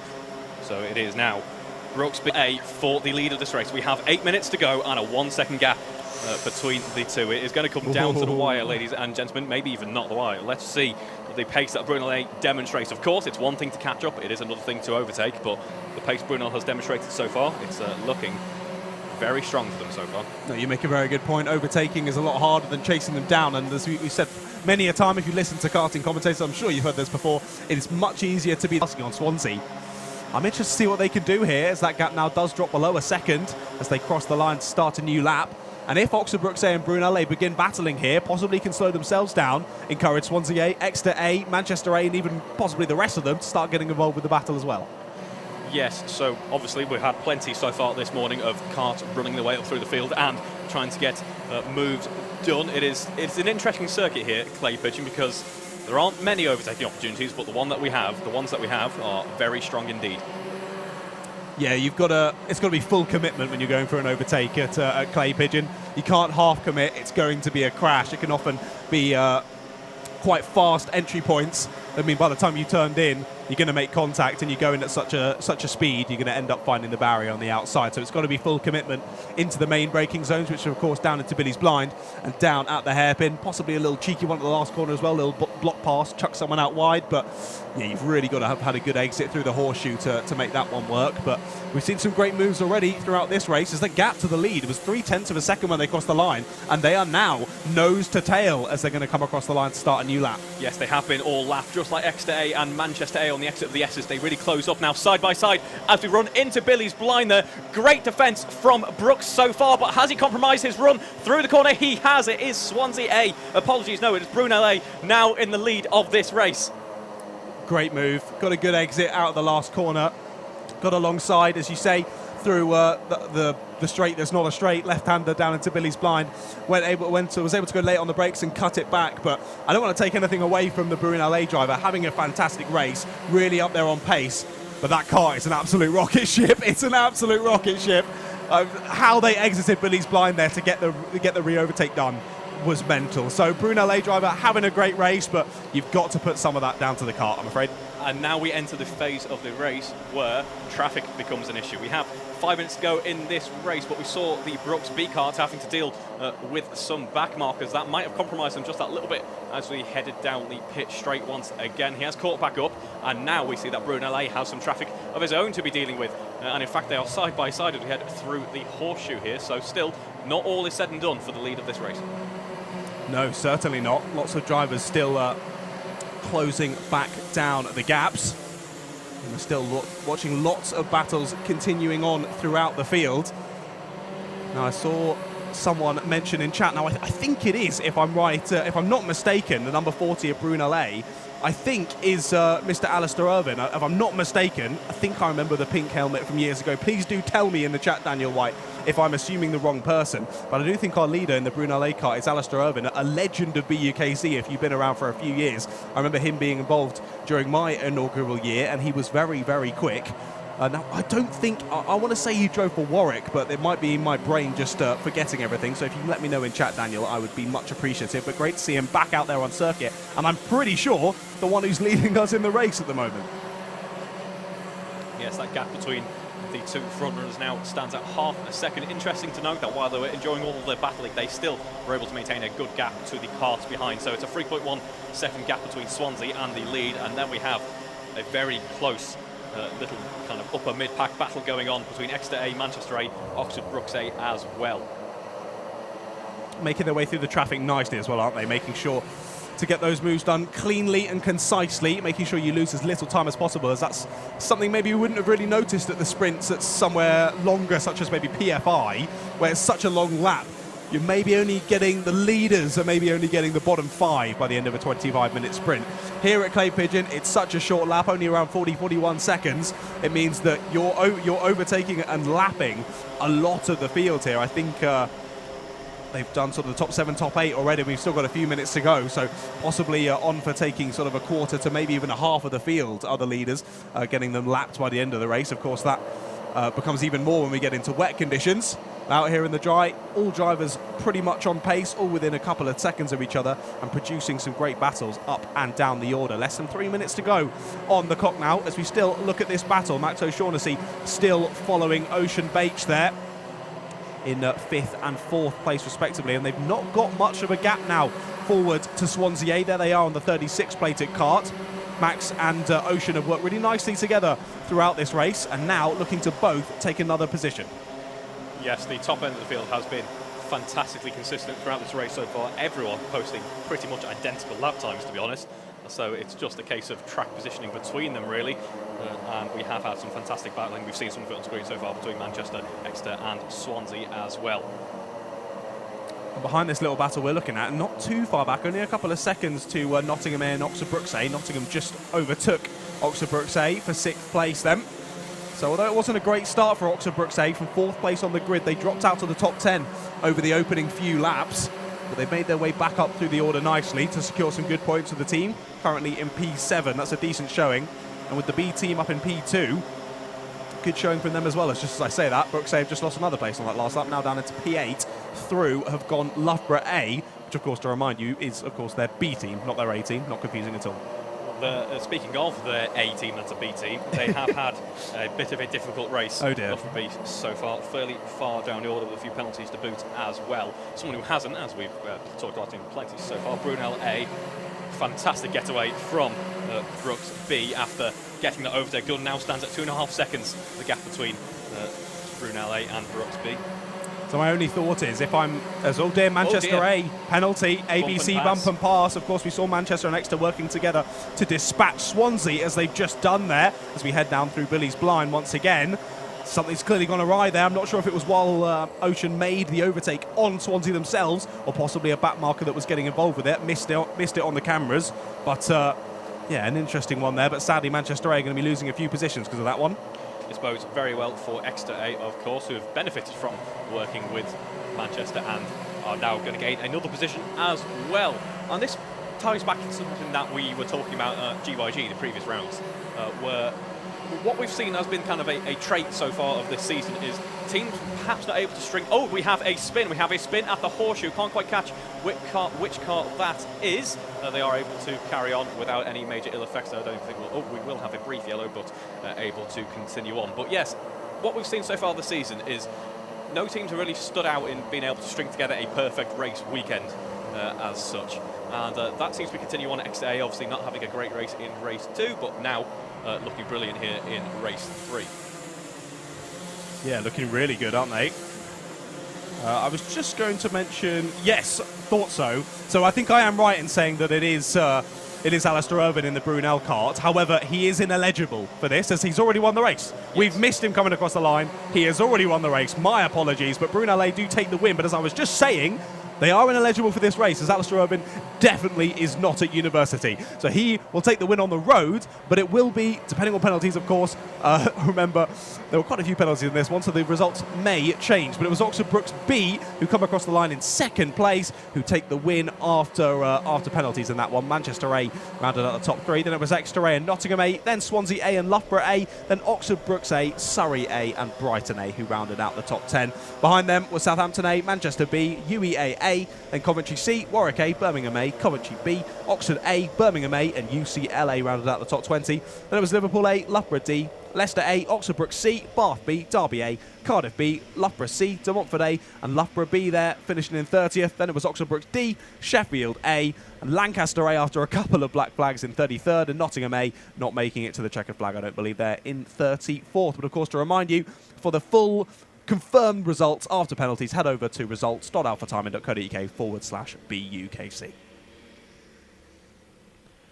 But a great race there. Race number 3 now done and dusted.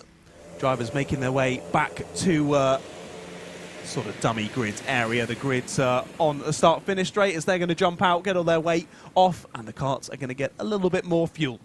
Yeah, I think overall there, I suppose anything in comparison to race 2 is going to be a lot less chaotic. We did have a few penalties starting to creep in there, but overall some good racing. Some really good racing. Yeah, particularly up near the top. It was very impressive to see Alistair Irvine just scything through the pack, setting really, really quick times and making it to the front and extending his gap at the front. However, I do still need to caveat. I mean, Alistair was really, really fast, but the amount of exit speed he got out of Billy's blind, I've got to put some of that down to the kart, but fair play to Alistair nonetheless.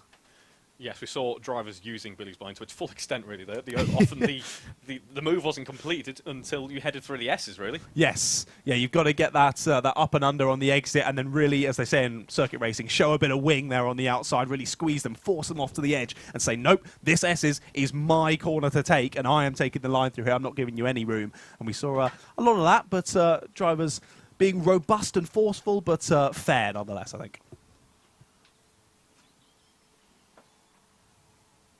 So as we have all the drivers are now exiting their cart. I think good news is I don't believe we're going to get any re-education this time around. I think we're just going to have the teams running to their carts, getting the drivers out, getting all the weight adjusted and getting everyone back in, ready for the next heavyweight race. Which hopefully will be coming shortly. Now, of course, usually have the grid walks with the lovely Piers Pryor here at the BUKC event. Sadly, having a couple of technical difficulties today. That's proving that to be a little bit challenging. But hopefully, we will see him shortly, nonetheless, as we all like to see his beautiful face on the stream. As look at this, Andrew Mather comes back in the comms box, immediately opens the Jaffa cakes. I was about to say, exciting commentary box news. I'm okay for the moment, thank you. Yes. You stuff yourself full, mate. I'm not going to tell you otherwise. But maybe Andrew was just expecting some wet running a bit later, so getting the ballast on board early on.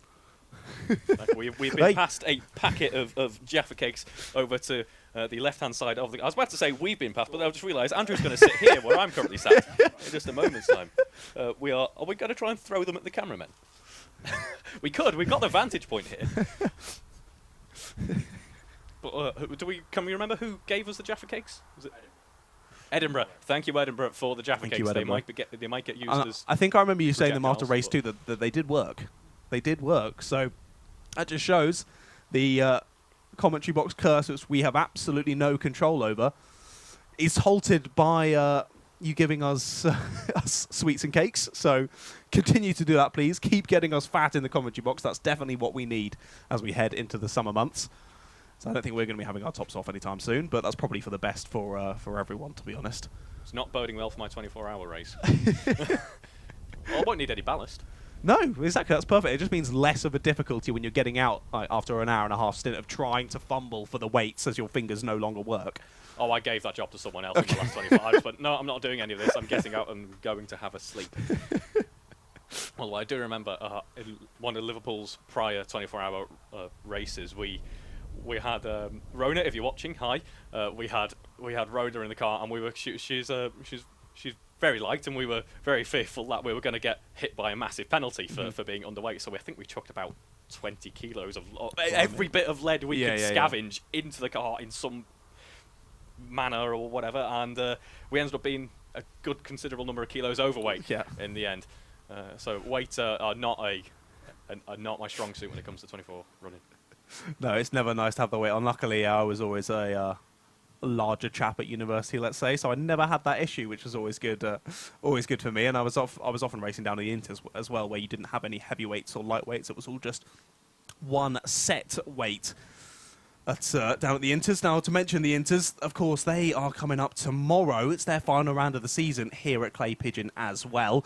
Sadly, we won't be live streaming the Inters racing tomorrow. So if you want to keep up to date with those, then you'll need to head over to live.alphatiming.co.uk/BUKC to catch up with the action there tomorrow. And then on Sunday, we have our yearly Drivers' Champs racing, also here at Clay Pigeon, of course, where anyone who has basically ever raced in BUKC, I'm pretty sure, is able to come back, get back in the karts, and get involved with the racing for a day's racing, which is sort of more similar to a Club 100 event than it is a BUKC event, isn't it? Yes, a bit of a BUKC Hall of Fame, if you will. It is, yeah. And it's one way to celebrate. Of course, another way to celebrate is... I think that's why we can assume that Alistair Irvin is in the kart for this main stage, just getting a bit of practice ready for Sunday. Yeah. Of course, we do have another celebration coming up, and it is the Bingo Lingo, which is...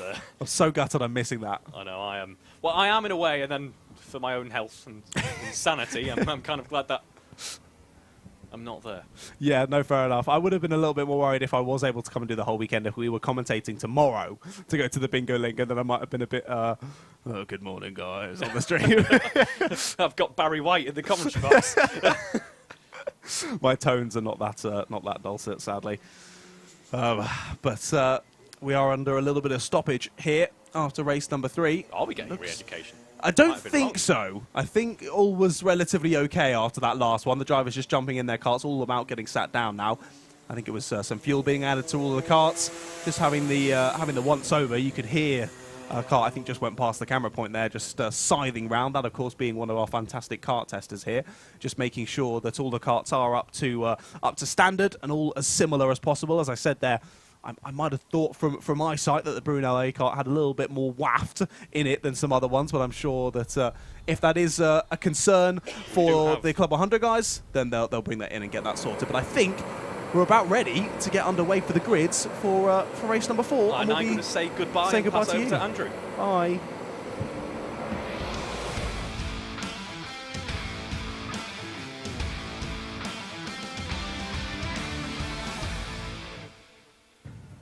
Getting set then for the 4th race of the day. Here's your grid for it. Southampton A have pole position in this one. Derby A alongside them on the front row. Oxford Brookes D and Southampton B will form up row 2. And then it's an all Coventry and Warwickshire row 3 with Coventry A on 5th on the grid. Warwick A 6th on the grid. Edinburgh A have had a good day so far, powered by the Cake. They're on row 4 alongside Bath B. Loughborough C and Manchester A form up row 5. Oxford Brookes B and Bristol A are on row 6. Liverpool B and Coventry B are on row 7. Lancaster A and Cambridge A on row 8. Bath A and Brunel A on row 9. And then running through to the back end of the field, Loughborough B and Reading A start on row 10. Warwick B and Brighton B on row 11. Nottingham Trent A, big race this for them. They start on row 12 alongside their clubman rivals Leicester A. York A and Oxford A start on row 13. Manchester B and Coventry D on row 14. Coventry C and Nottingham Trent B start inside the top 30 on row 15. And then forming up the back of the field, Leeds A and Brighton A on row 16. Sheffield A and Exeter B complete the 34 kart field. Formation laps underway. Andrew Mather and John Ratcliffe on the mics for you at the moment. And it's been a good day's racing so far, John. It's been great. Yeah, that last race was fantastic. Big battles going on right up at the top of the order, which is always fantastic to see. Of course, we like battles going on throughout the order, but when it's up for those top podium positions, it's always makes it just that little bit more exciting. Now, I was going to mention, you said during the grids there about Leicester A in that clubman battle. I was going to say, oh, they're going to want to continue and get a good result in this one because they did so well in race number 2. Because I remember them battling up there at the top of the order. I think they were second at one point. Yep. After that crazy race and the penalties at the end, they ended up being 17th. Ooh. So maybe not continuing on that good form. So they were quick in that race number 2. The result, sadly, doesn't show that. So maybe actually going to be wanting to make up for it in this one. Try and get some good points and continue their charge for that clubman win or that clubman podium overall for the full season. But it looks like our warming up laps have come to a close. The drivers all now getting into their grid slots, ready to go here for race number 4. Keep your comments coming in. And if you're new around here, why not give a press of that subscribe button here on Alpha Live. Plenty of action for you coming up across the course of the weekend. We'll have live action and commentary from DDMM on Sunday at the complete opposite end of the country, up the M5, M6 and several other motorways as well, up to Rowra for round 4 of the Super 1 National Karting Championships. That'll be Sunday all day here on Alpha Live. And keep an eye on the social medias at Alpha Life Productions and at _MM for some bits on Saturday as well. That is quite the drive, that. I know. It's a good job I live about halfway. Okay, that is good. That is quite nice. I don't have that luxury, sadly, for later on this year for British Kart Champs. I'm just going to have to button down the hatches and get ready for it. Now, I swapped us back over when we sat down because when myself and Reed were commentating, I forgot we had swapped and I managed to mute his mic and then cough. That's all right. So that's why I made sure we changed that several back. times last weekend with Kieran McGinley and Yusuf bin Sahel. If you did miss the Buckmore Park 24 hours, you can watch that back here on the Alpha Live channel. Not right now, though, because we're ready for race number 4 here at Clay Pigeon. Waiting for those lights. That was a good start from the front of the field, down into Billy's blind for the first time. Cones flying everywhere, karts flying everywhere. Is that going to be a restart? Because there's 1, 2, 3, 4, 5, 6. Yes, I think that's a Stonewall restart. That was a suboptimal beginning of the race, and we'll try that one again, John Ratcliffe. Yes, the drivers get told, don't be so naughty, get back in line and try it again. Of course, 3 opportunities at doing the starter before you'll have a proper stop and a real telling off. And pulling aside and going, now hang on a minute. Yeah. This is not good enough. That all looked like it stemmed from, at least from our vantage point, John, that looked like your classic loading coming from probably the middle of the field and the poor folks around 10th place, 11th place, being encouraged out the way and encouraged, yeah. Encouraged. Cone got taken out as well. Yeah, there was a bit of loading to the inside, wasn't there? A couple of people going over the inside curve, taking out the cone, and then a bit of contact made in the middle, especially when you're right on the edge, as we are going around again. Especially when you're on the edge of grip there, going down to the first bit, into the first corner. A little bit of contact on the inside sends you round, and then everyone was just taking avoiding action, and some of them finding the wall on the outside in that avoiding action.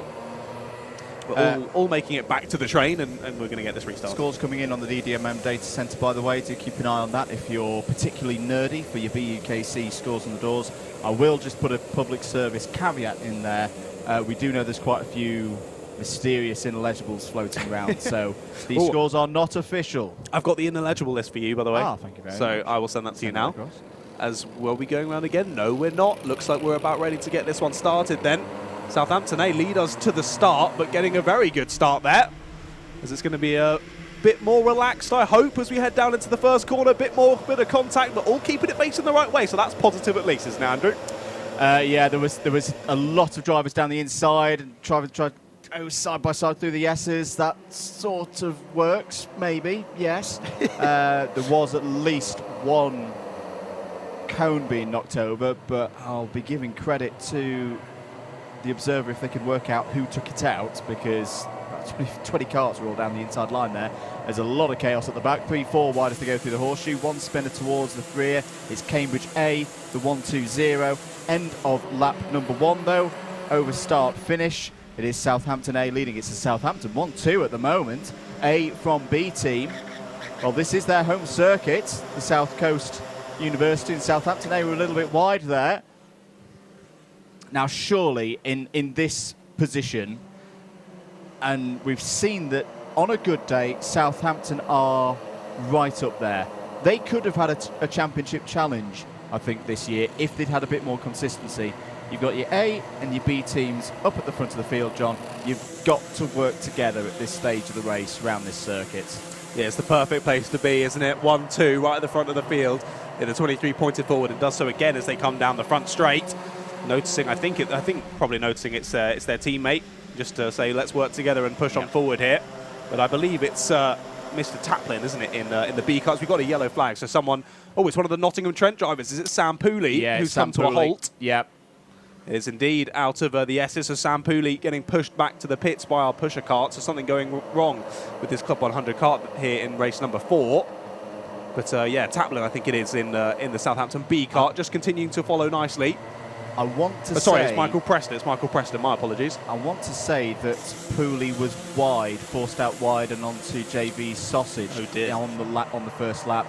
I'm going to hazard a guess that is going to be a chain-related one. That is the danger. That's the big danger to the powertrains here, because it's the chain is on driver's right. You'll see where the radiator is of the Rotax Evo engine. All of that stuff that makes you go is on the is on the right-hand side of the cart, left as we're looking at it from a head-on shot, and that's the side on which the curb is on. So if you run over the top of the curb, over the precipice of the curb, you could have chain coming into contact with the curb. That is going to initiate a failure. And I think that's what's happened to Sam Pooley there. Unfortunate. Yeah, from my limited engineering knowledge, I know that you need those bits to go. Yes. You avoid hit that bit. The links need to be actually connected for you to have drive. We've got a couple of penalties coming in. Manchester B have got an ABC bump and pass. Reading A have got an ABC bump and pass. Brunel A, sorry, that's just a curb warning for Brunel A. And Warwick B have a cone penalty. So a few different ones coming in early on in this race. A couple of them relatively high up the order as well. Now, looking back to your leaders, they were looking to work together and push on ahead with the two Southampton carts. They haven't been able to do that. Oxford Brooks D are right there with them and have the fastest lap of the race, the first driver to drop into the 41s so far in this race. But we did see a couple of the drivers dropping in to the 40s in the last race, so still quite a bit of time left out there on circuit to be found by the drivers here in race number 4. but all continuing to pressure on nicely and push on into this race. Not even 5 minutes gone as of yet, and Oxford Brookes D continue to pressure here. Looking very racy down into the hairpin, but realising they've got a long stretch of the race ahead of them, so no need to go for a crazy move just yet. Can sit back and wait for the perfect opportunity to arise. But don't wait around for too long, as Derby A and Warwick A are together as a pair just behind. Then another pair behind them, Coventry A and Bath B. And then there's a triplet of Lancaster A, Manchester A and Edinburgh A right behind them as well to round out the top 10. So lots of little battles going on in the top 10. But I think if they continue and they begin to hot up a little, all these small battles could become one big battle very, very shortly. And I definitely want that to happen, so we'll continue to watch out for this. That's definitely what we want here in the comms box. Good tactics at the moment from the Southampton drivers. Michael Preston, very experienced driver, very keen, very good sim racer as well. Won the award for the Young Engineer of the Year at the Autosport Awards last year. So works for Williams Formula One, part of their esports efforts as well. Many fingers, many pies. This is before I've even got on to the shameless plug of the Club 100 iRacing Championship, which is I was surprised I hadn't heard that yet. Wednesday night on the DDMM YouTube channel for round 3, which will be the GT3s in action round the Hockenheim ring. Do join us for that, 7:45 over on the DDMM YouTube channel. 15 minutes to go of this one. Southampton 1-2 at the moment. Oxford Brookes D joining the party there in the number 15. Derby A having a good run. Derby A actually having a mathematical outside chance of getting on the podium. They can't win Clubman in the championship standings, but they could finish 3rd. And this is the kind of result that they need. 4th place for them at the moment in what has been a very impressive year, John, I think, for Derby. Stepping up into the mains. They've been in the Inters for a few years. I've really enjoyed watching Derby race this year. Yeah, they've been brilliant. They've been a really, really outstanding team, haven't they, throughout the season? I remember in the opening couple of rounds being so impressed that they were right up there and battling. And as you say, to come up from the Inters, just to be up and involved with the racing immediately is impressive in itself. But to be there and be on for a possible podium over the whole championship in the Clubman, it is nothing to scoff at. That's an impressive achievement from Derby A, and with the result they're putting in this race anyway, they're looking good to be on to challenge for that 3rd place. So we're definitely going to be keeping an eye on them, as they're 1.7 seconds off the lead at the moment. They've got Warwick A behind them for company, but dealing with the pressure nicely as of yet. Yeah, indeed. New fastest lap of the race from Nottingham Trent B. That's going to be Sam Pooley back out. Yeah, they've been going. Is it Sam Pooley? Because I saw them get a fastest lap as I saw Sam Pooley getting pushed back to the pits. So I think it might be Trent A was Pooley, who's 2 laps down. So I'm not sure who's in the car for Trent B. I think it's Dante Dillon. Is it? Okay, ineligible. That would make sense. That's what we've seen them do a couple of times this season. Yeah. And we've seen them working together, interestingly, sometimes, where we know that the B is ineligible, but we won't speak about that. We won't speak about that. Interesting discussion going on in the paddock. There was, yeah. I'll probably get in trouble for saying this, but last day of the season. With ineligibles, there was a query from a team that had a failure in the first race about whether they could count that as their ineligible, because they've got three eligible drivers, and one of them had that engine failure. Right, yeah. Now, my opinion on this is it's not the problem of the rule makers and race control that they've only got 3 drivers and that one of those drivers suffered a failure in their eligible race, because the rules quite clearly state if you're going to run twice, your first run out has to be your eligible one. That's why there's 4 drivers, sadly. Yeah. It's set up for 4 drivers with 1 drop, that if you have a technical failure with one of your 4 drivers, it's not going to affect you too much. If you've not got 4 drivers and you're going to use up your drop with your ineligible, that's not their problem, really, is it? No, exactly. That's my opinion of it anyway. That was a move for 4th place again. Derby A going back down the inside there at the hairpin. Re-overtakes Warwick A for 4th place. And that's Bath B getting involved as well. Bath B go through there, up into 5th. So Warwick A getting relegated a couple of positions on this last lap, as they're going to come around the corner now to start a new one of this race. But this gaggle is massive, and that's Trent B. It is Dante Dillon in the cart making a move down the inside there through the first corner as they head through Billy's blind now. This battle really has hotted up now. What is it, 7 karts involved in this one now? Really spicy. I'll caveat and appreciate, by the way, that is me being grumpy old man in the comms box who's been in here in this championship for far too long. You, grumpy old man? Yeah. What? Let us know what you think in the comments. Hello to Alex Mitchell, by the way. Keep that curse cannon away from me this time, Andrew. Didn't appreciate it at Bookmore. Oh, did we curse you at Bookmore? You're always cursing someone. I thought I'd got through the whole 24-hour without getting anybody. I thought I'd not packed it. Anyway. That would surprise me. Didn't curse him when he was leading the race after the top 6 all got black flags within 2 minutes of each other. There you go. You can't complain then, can you? You can't complain. Interesting hour to start the race. It's interesting. If you missed that last weekend. 10.5 minutes to go. RBA holding position here quite nicely ahead of Nottingham Trent B. It's not like...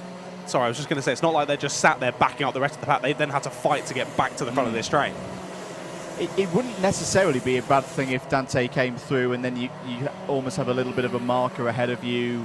Slipstream is huge. Although it's a short circuit, Slipstream is huge, particularly around this portion of the track. As you come through Buttons and Paddock, down towards Billy's Blind. If you can have someone who's got a decent bit of underlying pace and get behind them, work with them as a 2, that can be a very effective way of gaining lap time around this circuit. Back with our top 3, still as they were, John. And I like this tactical play from this trio at the moment. They've got their awareness up. They'll know that it's Dante Dillon behind them in 4th place on the road. Got to stay working together. They do not want to let Nottingham Trent B back into this, particularly given for Southampton they are running 1-2 at the minute. Exactly, no, working together very nicely. That group behind just starting to ease out again. They were super close in the battle we were looking at where we saw the Bath B car go down the inside. I think it was for 5th place. Now they find themselves in 11th. So just a couple of laps later, and the gaps are super close. So that means that they just get knocked down the order. One overtake, you can often find your momentum goes negative and you end up losing a few positions because of it. So Bath B now finding themselves just outside of the top 10, as Bath A have just snuck their way into the top 10, actually, up into P9 for themselves.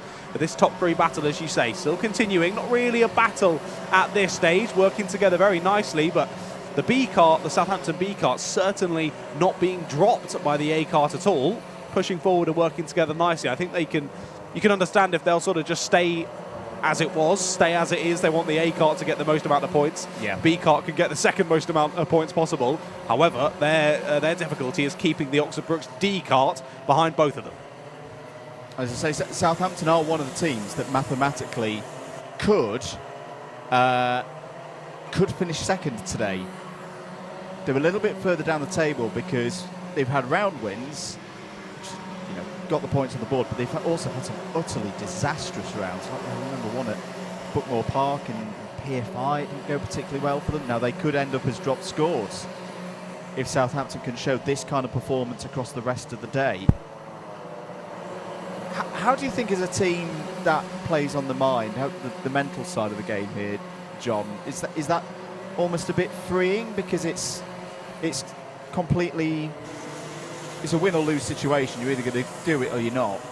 Yeah, I find often with BUKC, if you start thinking about sort of overall championship and how things are working, and we need to get this position in front of this team to do this, and it all just gets too much, it gets too confusing. You stop thinking about your racing, you start thinking about numbers, and it all goes to pot. Yeah. So the best way to do it is just to go into your race. If it's any other race, just see, all right, where am I starting? What do I need to do here? What's the best way of making my way through the field and just getting a good result here? Because as we say time and time again, consistency is key. If you can just get a decent result, it doesn't have to be up there in the top 3, a top 10, even a top 15, depending on you battling for Club 1 or Prems. A good result, multiple good results across the team, that's what builds a championship. Yeah. Just go in there, do your own race, and try and get as best as you can.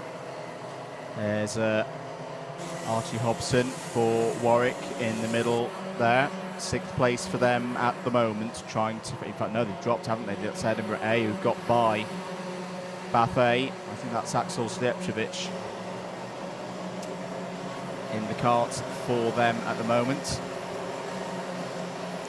We won't start it now because I may have got in a bit of trouble earlier in the week for it, but there's something about Axel and how he sits in the karts that actually makes him stand out by the standards of a blank white helmeted driver. Yeah. For me anyway. I always got the Mickey taken out of me for how I sit. My shoulders sit super high, so I'm like quite hunkered down in the seat. Yeah. So I'm like sort of driving over the top like this. The Donkey Kong. I've no neck. And if you wanted a visual representation of that, head over to the DDMM stream. You will see me showing how I do my turning. I remember we came here after lockdown for the first proper endurance for 2021. And he'd lost like 15 kilos, and it was actually it's genuinely hard to spot him on circuit because it's like, where's my Donkey Kong? That's not He's him. not here anymore. Well, there he is. Like half of him's gone. Hello, Howard, if you're watching. He sends his love, by the way, to the BUKC fraternity. He's missed it a lot this year. We love Howard. We miss Howard. We'll still catch him on the Alpha Live Club 100 streams. That was very wide from Derby A, and that is going to offer the opportunity to Edinburgh A to get down the inside. This really is a good morning for them so far. As Derby A go back down the inside, spinning. Oh, just getting too excited, and Derby A spin out of a good position there. You could almost replay what was going through the driver's mind there. They've made the mistake through Billy's, got wide, lost a position. They've tried to get it back straight away, got too excited, and had a spin. Yeah, as we close into the last few minutes of the race, that's where you can, get a bit choppy at things. Just like, I've been doing so well through this race, I need to grab that position back immediately, and no, it goes wrong. I think we've got a replay, was that? No, I don't think so. Just a little graphic. We might be able to see a replay in just a few ticks. But, sadly, Derby A there, just dropping down the order ever so slightly. But is that the first comms box cannon of the day, is it? I mean, we were talking we were talking so well about them throughout this whole race. Sorry, Derby. Ah, dear. Come and have some jam cakes. There's some in the commentary box here that you may eat. Come and have some of Edinburgh's jam cakes. Yeah, that made them do well, yeah. Oh, dear. Less than 4 minutes on this one to go. Still looking good for Northampton at the moment, but Dante Dillon is on a flyer. He has been exceptional so far this year, running very well in the Club 100 Lightweight Sprint Championship. Current standing to that, you can see tickering along the bottom of the DDMM Data Centre. Wrong Hampton. You said Northampton. Did I say Northampton? Yeah. Sorry, Southampton. See, being a football follower, I'm not used to seeing Southampton at the top of a table this year. The football shade. As one team in red and white steps out of the Premier League, another one steps in. That's the last time I'll refer to Wednesday night's happenings on this stream, I promise. I don't watch football, so I'm not the man to chat to. We know we've got a football man in our ear. It's not happening. But no, Dante has got through now. He is. I know regular viewers will go, oh no. And Andy's waxing lyrical about Dante again, but he is driving so well this year. Yeah, he's been ridiculously quick, hasn't he? And I mean, he's doing full-time Club 100 now as well, which he's ridiculously quick in too. So he's got us all. Penalty. Now that is a curse. Penalty. That is a curse for Dante Dillon right there. Yeah. There we go. And that one's on you. That one's I fully only just on me. stuck in at the end there. Sorry, Dante. You can't win them all, mate.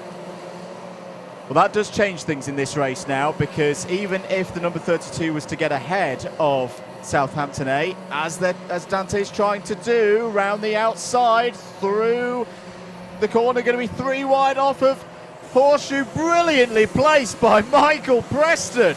Take a bow. Saw his teammate and Dante Dillon fighting on the inside and made a 3 wide work off of the Horseshoe. That was superb. You know how it's already down the inside. Already it's going to go wide. And Southampton are going to cut back on the inside, retake the lead of the race. Oxford Brooksteer there as well in third. My oh my, this one has suddenly cracked open a can with 2 minutes to go. Contact warning for Southampton A. And Oxford Brooks D going to be licking the lips at this. They're back in the fight, back into third. It's all slowly bubbled to the surface, hasn't it? And suddenly, it's all boiled over. I thought that I said earlier on in the race that Southampton B were just going to sit behind and try and fend off anyone behind trying to get through. Yeah. That went out the window, as it was a brilliant move from Preston. I just wonder, was that nicely positioned of Preston getting ahead, almost succouring Dante into the move down into Billy's blind, which reopened the door for their own A team.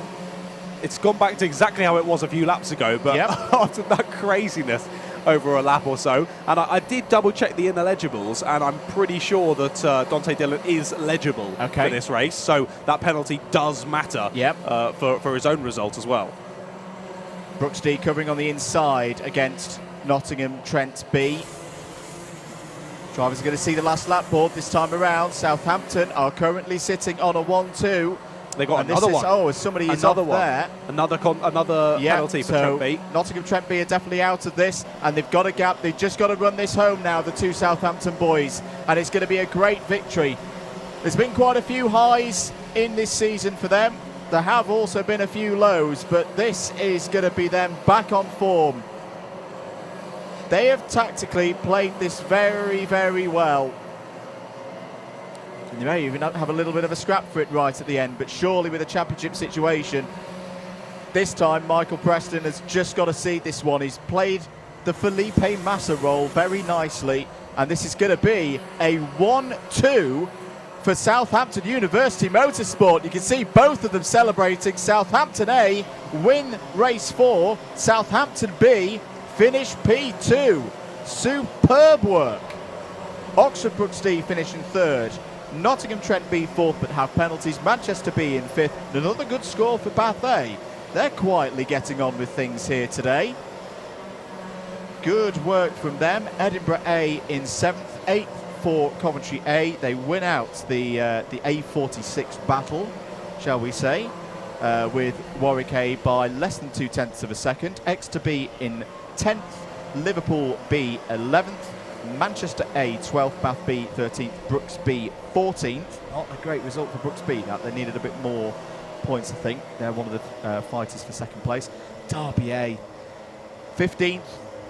It's a decent score, but that could have been a top 10 if it wasn't for that spin down at Harns Hairpin. Loughborough B 16th, Leeds A 17th, Lancaster A 18th, Loughborough C 19th, Reading A 20th. Brighton A outside the top 20 there, ahead of Coventry C though, and Sheffield A and Warwick B. There's the rest of your order. That's a provisional result, by the way. Results.alphatime.co.uk/BUKC for all the latest results. We've got at least provisional calculations of scores ticking through on the DDMM data centre and details of events that we've got coming up on there. And also reminders of who's in the fight, who's not in the fight for the different categories that we're looking at. Club and class still up for grabs. Second place and third place in the championship overall, very much up for grabs. So plenty to get your teeth into, plenty to be decided still. And drivers just taking their bits off the carts, their lead, if they're a slightly gravitationally appreciated driver. Not that us two are anymore. And their transponders and their number plates, and will cycle round for race number 5. It's not a full weigh-in because the next set of drivers are already emerging onto the circuit. Hope you're enjoying the commentary here at _MM and at Ratters Media across your social media networks. Thank you very much for the recent support and the long-standing support if you've been following us for a long time. Keep your comments coming in. Let us know who you're supporting, as I was about to say this afternoon, but we're 2 minutes off that. Hopefully we'll be able to join Piers Pryor down on the grid shortly. That was a really impressive race, I thought, there, John, from Southampton, because you saw from an early outset there was a plan there to keep working together. They knew a challenge would come in the latter stage of the race, and they held it off. Yeah, when that challenge came at the end, I thought that was it. I thought it was all exploding. I thought the A team was going to start dropping down the order and getting swamped up in the pack, and the B team might actually soar on ahead. But it was Dante Dillon's send, wasn't into the first corner, then reopened it up again, and they got back into the order that they were before. But a very impressive race, and I don't remember the last time I saw a 1-2 in BUKC. It's particularly this season because it's been so open all the way through, and in a respect, that's why we've got this scenario today of Exeter have already wrapped up the championship. They're the only team that have had any kind of front of the field consistency, and it's been chopping and changing every single race in that top 10. So no, I think you're right there. It's going to be a very rare feat in 2023. So well done to Southampton, and I think that'll really perk them up. I know it has been a roller coaster season for them. They were delighted with their performance at qualifiers. They then had a disastrous round 1 at Bookmore Park, but then came back straight away to have a really good round 2. At times, they've not known whether they're coming or going. So for them to get a 1-2 today and show that they've still got it, they've still got that pace, and they'll work on it for future years, getting that consistency in place. Yeah, I'm really happy for them with that result. Yeah, that's really, really good. And remaining consistent through this last round is going to be key, as of course we know Southampton A are involved in that sort of, how would you call it, sort of middle to bottom end of the top 10 battling in the Prems. Of course, it's pretty close between second and third as well on the points of Oxford Brooks A and Oxford Brooks B, but then it's sort of Brooks B downwards in the top 10, who are all within only a handful of points, 15 or 20 points, so it can be... it's going to be really, really challenging between all those drivers. Very good. Good news. I think we can head down to the grid and join Piers Pryor for a few words with some of our drivers. Welcome back to the grid here. I know it's only race 5. We've not been able to speak to many of the drivers today, but we're back now, and I'm hoping that we can stick around long enough to grab a word with our pole sitter, or is it second place? I can never remember it here at Clay Pigeon. Hello. How's it going? What are you thinking for the race? I have no idea. No idea. No idea what's going to happen. Is that a good no idea, or is it an apprehensive no idea? It's the furthest I've ever started at the front, so we'll see. Don't get a nosebleed. Enjoy. Right, next person. Very bright helmet in third place here. Who are you racing for? What is your name? I'm Ollie Barnes. Today I'm racing for Nottingham Trent B, but obviously not from Nottingham Trent B. You're an ineligible driver from Exeter Motorsport Society, so you're here to behave? Yeah? Yeah, of course. You don't seem convinced. Right, what's your previous experience here at Clay Pigeon? I've been once, but that was like 9 years ago, so very inexperienced. Well, the good news is it hasn't changed in 9 years, so I don't think it's changed in about 39. So good luck in the race. What it would be a good race for you right now? We're just going with the flow. We're seeing what's happening. You know what? I like that attitude. We'll see how he goes for our ineligible driver. Let's head one more drive. Let's go on the outside of the grid this time. Second row of the grid. It's a good opportunity to make up some place. Well, have a good result at least. I say make up some place. You can only make 2 places, really, can't you? Yeah, but it's my first race in mains, so it's going to be a tough one. Hey, what a time to do it. Yeah, I suppose. Clearly got promoted from the Inters then. Yeah. Well, we'll keep an eye on how you do. Good luck. Right, I think we better head off to the commentary because I think we're going live again soon, but we'll see you hopefully again after this race, but up in the comms box.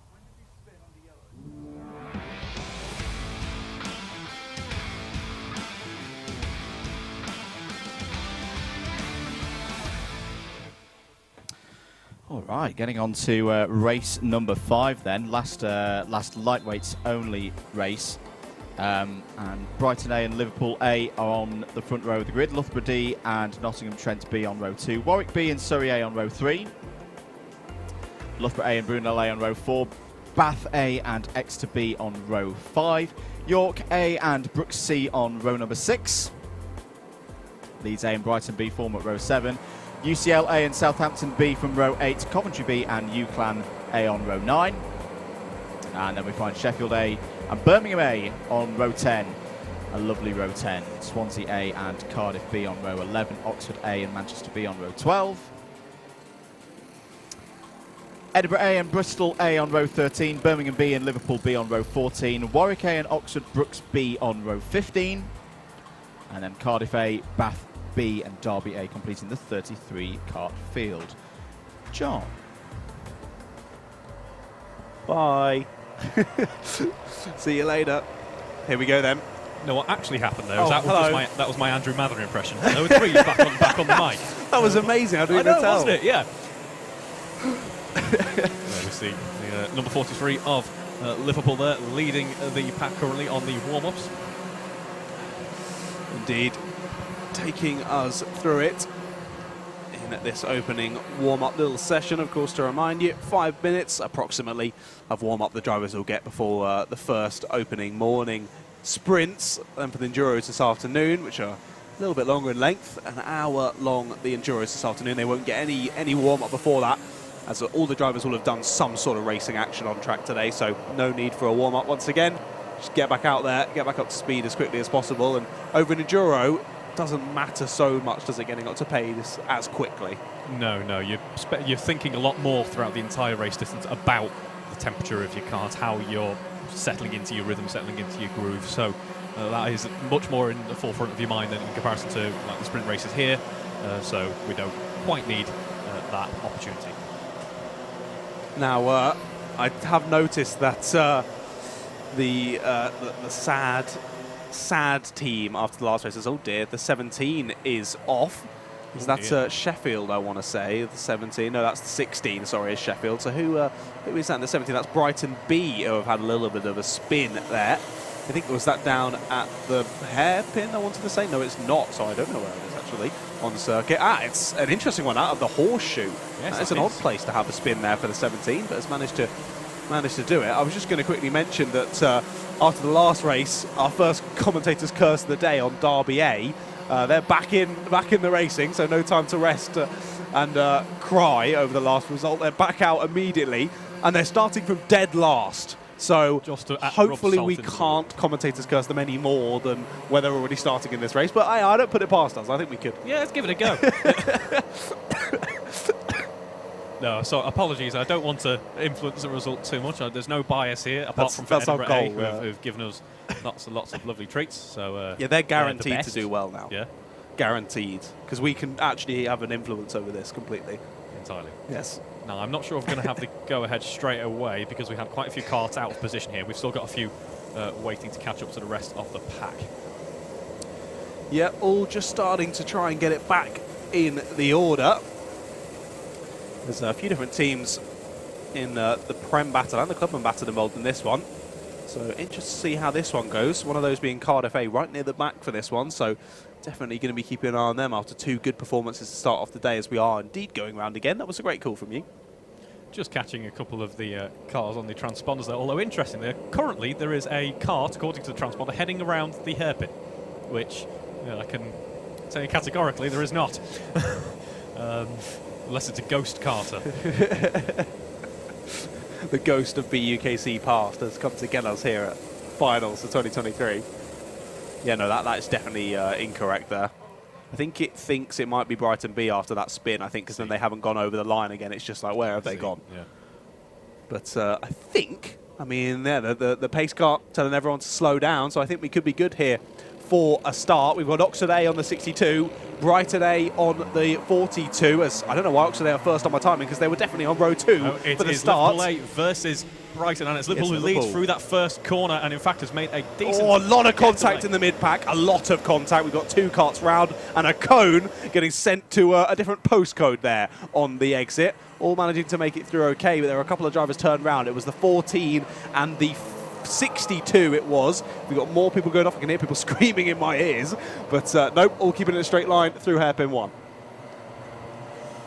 No, yes, a little bit of squabbling in the mid-pack there, but the front runner is getting away cleanly. I should mention that Andrew believes that it is the ghost of his racing career that was heading around the hairpin in the warm-up last day. It haunts the Hearts hairpin. No, we would have seen it off on the grass, I think. That is true, actually. Yeah, it makes a very good point. So it was the 14 of Exeter B who had gone round. Trying to spot who who car here. I think we have a mechanical on the pitch straight. Oh dear. It was 62 of Oxford A as well. They were right up there. So a couple of drivers from the top 10 not making it out as we've got a big... What? That was amazing. That was like a 360 down at Billy's blind. So there's a yellow flag off down at Billy's blind, a driver off in the wall. And we had another driver. It was the 62 of Oxford A, who we mentioned earlier, who had that start right near the front. We've got more drivers off down at hairpin, down at the hairpin. someone made it all the way to the wall. Looks like as they've gone on entry, yeah, they've had a bit of contact or something, or just lost it under brakes. They've gone straight on the wall, but they managed to get it restarted. So a chaotic start to this one, Rave. Indeed, it was very BUKC, really, as we still have some yellows at the start of the lap here. Some more issues, some slow karts still.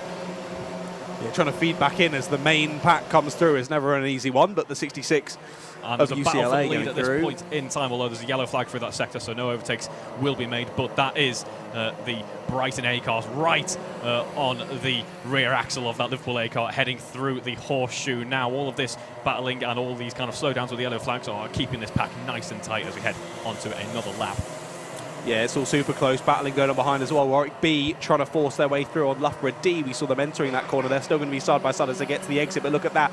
54 pointing forward of Warwick B saying, hey, I've got you now. Let's work together and continue to press forward here. So you can see what this front battle might become if Liverpool A, Brighton A and Surrey A all begin to start battling. And an interesting one that we've got two Clubman karts out there in the lead of this one at the moment, interestingly enough. Is it a full course yellow? Oh, I think it might be. Yes, just it is. about, yes. Full course yellow has gone out. So I think just for some barrier repairs that will be. I think that's only for the hairpin, I believe, because they've already fixed all the ones down at Billy's blind. No, there's someone else off. Was that the one that was off from before? I think it still is. Yeah, so properly implanted. It was properly implanted. So getting retrieved from the barrier now. They're down at Billy's blind, but of course safety car conditions, or full course yellow I should say, means that they all slow down and get in single file. Fantastic start so far for Bath A. Fastest lap. They've got great pace. Let's see if they can turn that into some overtaking as the race hopefully gets underway shortly under green flag conditions. Yep, the drivers experiencing more of the sort of driving they probably experienced on the way down here than maybe what they were expecting when they got to the circuit. Oh, do not get me started on the journey down here. It was not ideal. 6 hours from Liverpool it took. Oh my goodness, yes. Gracious. Yeah, okay. Mine wasn't quite that bad. I can stop complaining. But it was a lot foggier. Yeah, I assume you drove down yesterday. It was a lot foggier than it is today. Yes. Luckily, I think, for the drivers. I've been here before where it's come over foggy and you stand in the comms box here and you can't even actually see the hairpin. It's ridiculous. Luckily, so far, we haven't actually seen the full effect of the clay pigeon microclimate. Yes. It's remained okay for now, hasn't it? As we say that, commentators go, yes. I think, I mean, I can still see the yellow flags out, so I'm not going to say anything too soon. As I can see, I think the guys down in Sector 1 might have put them away, so possibly could be good for a start here. Just trying to keep an eye, as I can see the green flag on the gantry, so I think we might be going back underway and racing. And yes, we are then. 43 of Liverpool A leads us away under the start. And there might already be some moves down to the inside. A couple of drivers making some cheeky ones off at the start, just reading it nicely, reading the play very well, and making those moves stick. So I think it was the 25 who made a move. A bit of a back-end slip out for Liverpool A on the exit of the S's there. Sees him lose a lot of pace, and he drops back a few positions as a result. Not an ideal start, which is a shame because it was looking good as we headed through Billy's blind there. Now currently in P2 has called it back as there's contact going on between Surrey A and Warwick B. Yeah, it was too aggressive from Warwick B, ends up losing a position because of it. He realised it, to be fair to him, pointed the driver back through, but through then went Bath A and another car. Didn't quite see who it was. Was it Leeds? It was Leeds. So Leeds have now made their way through. Now they go through Bath A as well. This battle getting very tasty. Back to the inside goes Warwick B, and I think they've got it redone. Though a bit of contact. Gets the lead back as well, heading through Billy's blind. Fantastic move there. It looks like the number 42 of Brighton A just a little bit too wide there, and the door was wide open as it's getting a little bit close for comfort heading through the S's there, but I don't think anyone lost out really. No, all keeping it relatively respectful, but after a full course yellow restart, it's basically like another race start, isn't it? The chaos kicks off once again, but the front battle again just beginning to build that lead over the rest of the field as some serious squabbles continuing up and down the order. Warwick B bump and pass, unfortunately, for them. Penalty for our first proper penalty of this race restart. Now we saw when they had that bump and overtake that they did let them back through, so hopefully it's not for that, and must have been another incident later on in said lap. But that does mean that they have no opportunity at finishing in the lead here as the second place man points forward. The third place man does not agree, goes down the inside there at the hairpin. Surrey A through on Brighton A then. and make the move stick. Good move. Yes, the time working together has come to its conclusion. Now it is time for Surrey to try and usurp Liverpool in taking first position. A couple of drivers going 3 wide there around the horseshoe. Never an ideal one, but managing to make it work nonetheless. As Surrey A now look forward towards that race lead. Liverpool A still holding on to it after losing it ever so, just for a little bit, didn't they? A few laps ago, but managing to retake the lead in impressive style. Now checking over the shoulder as Surrey A bear down on them. Surrey A go to the inside, and there they go then. 2 overtakes in 2 laps, both at the same place, and Surrey A now finding themselves in the lead. Yeah, it could be Brighton B. No, Liverpool. Fantastic. Oh, very close indeed. That was very brave of the Liverpool driver there to stay out in front. I was chatting to them just before they made their way into the go-karts. We're bookended by 2 Liverpool cars. Actually, we have, of course, the Liverpool A kart in first position or second position at this point in time, and then we do have Jonathan Pinder further down, who started right at the very back here. But it is at this point in time Surrey A leading with Liverpool in second. A yellow in the first sector because we do have an off heading into Billy's blind. So I think a driver had gone round there down at Billy's blind. It was the 25. That's from high up. That's Bath A from 4th place, who have had a spin there. They've dropped down right into the pack. Now, we didn't quite see whether that was due to any contact or whether they've spun it all by themselves. But I'm just going to try and pick up where they've gone back there. So they've joined behind the number 16, so that's Sheffield A. So they'll now be down in 13th, will Bath A. So just as Andrew mentioned in the last race, Bath A were having a good day. I think they were P6 in the last race, battling nicely, getting good positions, but sadly it falling away from them in this one. Neutralising a little bit at the front end, potentially. No, it's going to be Liverpool A up the inside. Fantastic move into the S's. Brilliant move there, and a swap around's going to be taking place now for second, third, and fourth potentially as well. It is oh so close. Now, really, it's a 5-way battle for the lead at this point in time. Do not count Leeds out in this one. Oh no, Leeds are very much there. I'm definitely keeping an eye on them. But Liverpool read that really nicely, didn't they? Just out of Billy's blind, went that little bit wider on the entrance, cut it back, and they weren't even really there until they made it to the apex, stuck their nose in, showed a bit of wing, and made their way through, and built just a slight gap after Surrey A were forced out wide. And that all changes once again. So Surrey A now in second, still got Brighton A right behind in third, then Warwick B in fourth, and Leeds A in fifth, as you say. But it's not that far back to basically the rest of the field, is it? 6th place backwards. Aren't that far behind, so if these 3 continue to battle as they do, still side by side. In fact, as we head around the hairpin, that's going to give Liverpool the inside, or will it? Because it's going to be near enough 3 wide, in fact, and it is looking a little bit more secure now for that Surrey kart. Yeah, Liverpool just looked to dive it back up the inside, didn't they, into the horseshoe. Didn't quite work, had to back out of it, and Surrey A held the lead around the outside, just gave enough room on the inside to make it stick without getting any sort of contact. But Warwick B now pressuring to the outside. Could they go for it down the inside? Yes, they do. Up to second place. Go Warwick B. Force Liverpool wide. Up through go Leeds. And through going Warwick. And the 54 as that follows through as well. So yeah, Warwick B go through as well. So Leeds shuffled all the way back down to 5th. Also, Brooks B has received a bump and pass. Leeds A have gone to second, mate. Sorry. And someone's off. Is that Liverpool? Is that the Liverpool? No, it's the other Liverpool. It must be. It must be the Liverpool B kart, because the Liverpool A kart's still involved in the battle. So the Liverpool B kart sadly having a spin there from 17th place. He was asking me for a shout out, was Jonathan, the number 76 kart. He's got one, but it's because he's gone off. So be careful what you wish for, Johnny. Second place going side by side. Now Liverpool trying to get back involved with that as well. So after getting shuffled down to 5th, they've made their way back up to 4th already. Now trying to get back through, back up into the podium positions as Leeds now firmly hold on to second place. And all this little bit of battling has allowed for Surrey to just get that breathing room at the front of the pack as Liverpool gets shuffled back down to 5th once again as Warwick come back through to take away 4th. They're going to have the inside here into the horseshoe and get the move done. Yes, this is the most confident that the lead has been held for quite some time now. Surrey A now 1 second already, made some great progress after getting the move done on Liverpool as they start onto the pit straight once again. The top 5 really start to separate out a little bit apart from the battle between Brighton and Liverpool heading in to Billy's blind here, looking very close, but no moves attempted so far.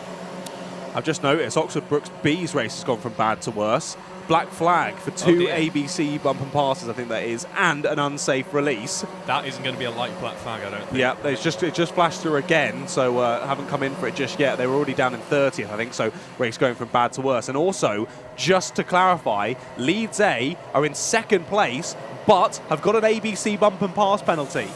So they cannot win this race here for race number 5. Leeds A not able to win the race. That's going to be a +4 after the checkered flag, as another penalty comes through for an ABC bump and pass for Oxford Brooks B. That just going even worse for themselves. But yeah, to clarify, Leeds not able to win this race, but doesn't stop them from battling and getting involved. I think we could see another mid-pack hero here in this race, because we do have Exeter B, fastest lap of the race so far, a 41.2. That's a couple of tenths clear of the front runners even, so we could start to see a resurgence from the mid-pack once again, which is what we like to see. We like to see a bit of an underdog working their way through the pack. Yeah, definitely nice to watch. We can see them just coming through the horseshoe now. 3 of them battling, nearly getting forced onto the grass. It's a proper nip and tuck battle here between those 4 or 5 drivers. But just getting to the front of it there was Bath A. They, of course, we saw them have that incident earlier. They were battling up in the top 5. Back up into 11th, I think it is now, yeah, for Bath A. But the red mist has descended for them. They're sending some crazy moves, so it's brilliant to watch. However, the battle for the lead continues. That lead's going for it. Yes, it is. Down the inside at the hairpin. They make the move stick, and I think got followed through as well by Warwick B. So Surrey A now gets shuffled back into 3rd place. However, Warwick aren't going to realise it, but they're in the net lead of the race now. Yeah, fantastic effort from then, and all this battling, of course. It was looking like it was spread out just a little bit more, but no, we see once again pretty much a 5-way battle for the lead, ladies and gentlemen, what we like to see. As we watch, we have some spectators from the teams egging the team members on from the sidelines there. I saw someone signing out there, "Go faster," which I'm sure what the drivers are already. I was going to say, I'm not sure what they're gesticulating with those hand gestures, but certainly saying something as Leeds A have another penalty. Oh dear. Might be the same one that's actually just come through, so sorry. Yeah, that is the same one that's just come through, so only 1 penalty for Leeds, to clarify. Just our timing on the stream, just catching up with the warnings and penalties that have come through today, which is quite a few, to say the least. I think I saw on that lap a change. It was, I think Surrey got shuffled back once again, so they're down in 4th. Now Liverpool trying to pressure them as well. So it's Brighton A who have moved up into 3rd place, as confirmed on your timing on the left side of the screen there. And Liverpool A will pressure Surrey. A bit of contact there mid-corner. They're going to go 3 wide on the exit, though, into the S's. And is that going to be Brighton A up into the lead? Yes, it is. What a move. A double overtake there to take the lead of the race with the number 42. I don't think someone has kept the lead for longer than a lap or 2 for this entire race. No, the biggest gap we have saw is 1 second, but that has pretty much vanished now. That is a fantastic lead battle here. I mean, in fact, if you run all the way down to P9, it's covered by 3 seconds. That's absolutely mental. I remember the lead battle being 10 and something seconds in race number 1, so this is just ridiculous. As we have the battle going on between Warwick B, Leeds A heading into that first corner. No moves attempted this time around. People are just loading each other, waiting for that prime opportunity to strike and get the cart a few lengths ahead. And we've still got over 10 minutes to go in this one. We're not close to the finish, and this lead battle is getting crazy already. I mean, it has been throughout the race, but now more and more and more drivers are getting involved. We've now got that initial front 5, then a further 4 beginning to get involved now. So now it's basically a top 9 battle for the lead. Fantastic. And with 10 minutes to go, it's fantastic, but also we could see something blow up majorly here in a few minutes. But I'm going to keep my mouth shut and hope that does not happen. I really hope that is not the case, because it has been 15 minutes of fantastic. I can't believe it's already been 15 minutes. This race has absolutely flown by. I hope you've enjoyed watching it as much as we've enjoyed commentating it. As we head into the S's once again. Now 2 wide between the Liverpool A and Warwick A carts there. Warwick A, of course, holding the fastest lap of this race so far. Oh, we've got a cart in the wall down at the hairpin. Not sure exactly who that is, but they're getting back in the cart.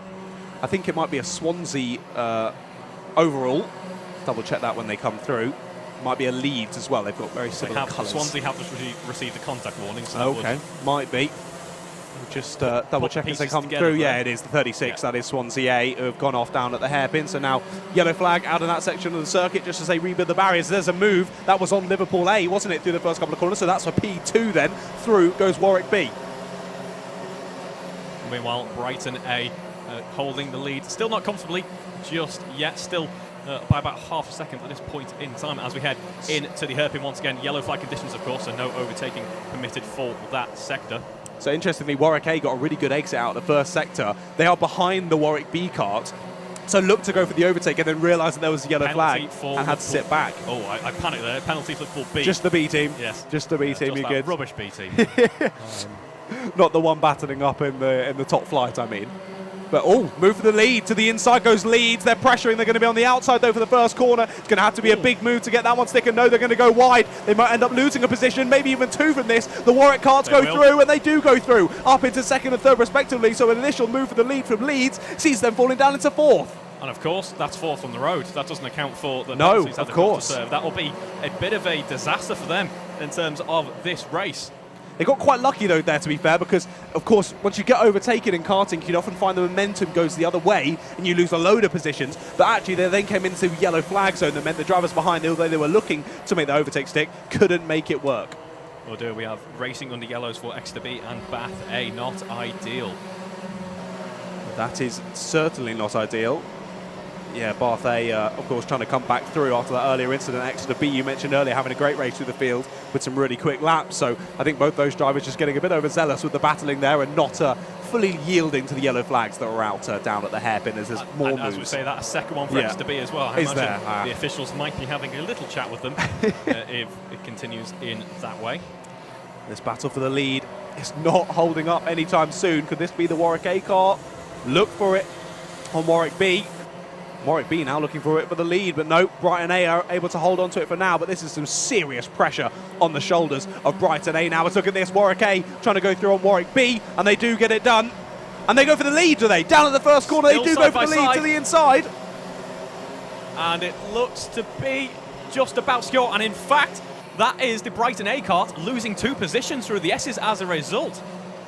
So what is this? Last race, we saw Southampton A in the lead, Southampton B in second. Now we've got Warwick A in the lead and Warwick B in second.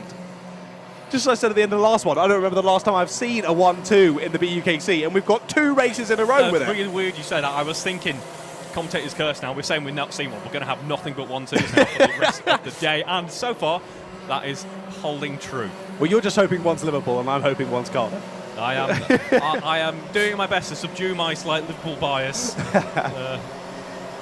As we do have a very close pack here, ladies and gentlemen. Top it's ridiculous. 9 covered by 2 seconds. So we're coming through on a back marker at the moment now. So he's managing to get out of the way nicely, just about. See if he stays wide through this corner. Does. Very nicely done from the back marker. They're just letting that lead and Garrel through. There was nothing they were going to gain from that. Only things to lose. Liverpool A still under a lot of pressure. It's Surrey A on the outside. And we've got 2 other carts trying to get involved there as well. Was that Birmingham A? I think UClan A as well involved in this sort of secondary battle of the top group.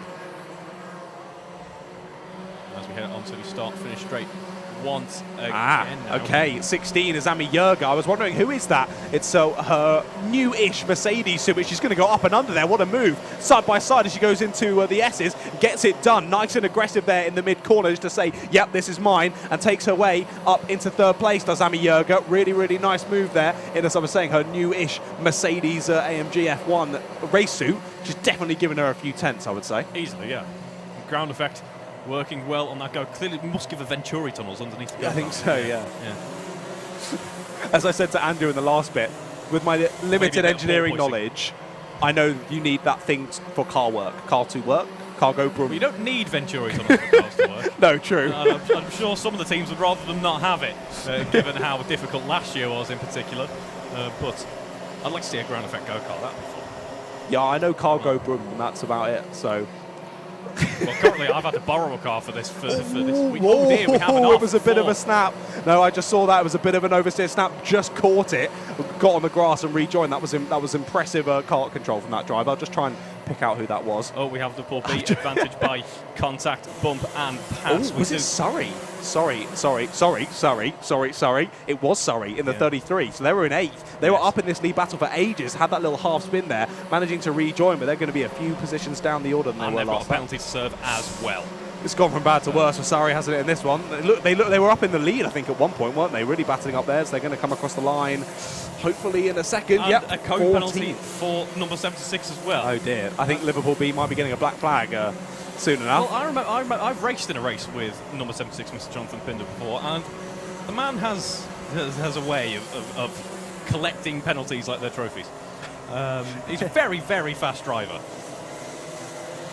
Sometimes too fast. I'll believe you on that one. Now the drivers are making it way through some traffic again. They were just trying to get through the 32, so the 32 actually now splitting your leader and the rest of the group as they go side by side. Oh, down into the first corner. Heading into the first corner, in fact. Oh dear. Oh no, that is a penalty. Liverpool for A. The Liverpool A kart there, and that brings to an end what was looking like a very promising race at the start. It was looking really good for Liverpool, but sadly into the last few minutes of the race, and it's all just begun to fall apart. Liverpool were right up there. They were in the lead probably the longest time out of anyone in this race, but sadly, all coming away from them at the end of this one. They're still battling up in that top pack, but down nearer the bottom end of the top 10, and then with a penalty on top, might not be ideal. Now, we've got a yellow flag. Someone's off down at the first corner, just managing to get their car back up and running once again. But as we come across the start line, Warwick A have built a nice little lead now, 1.3 seconds to the good over Amy Yerger of Sheffield A. But what a race she has had. Absolutely scything through the field has Amy Yerger. And I'm just trying to see where she started in this one. She started in 19th. So 19th to second, not bad of an effort so far for Amy Yerger, but she wants that win. Another brilliant drive. That's what we've seen so far this morning, is drivers using those overtaking opportunities that have been presented to them and executing a brilliant race and working their way through the order. It has been a bit of a theme of the morning so far. It has indeed. Been some brilliant racing, and this one only 2.5 minutes to go.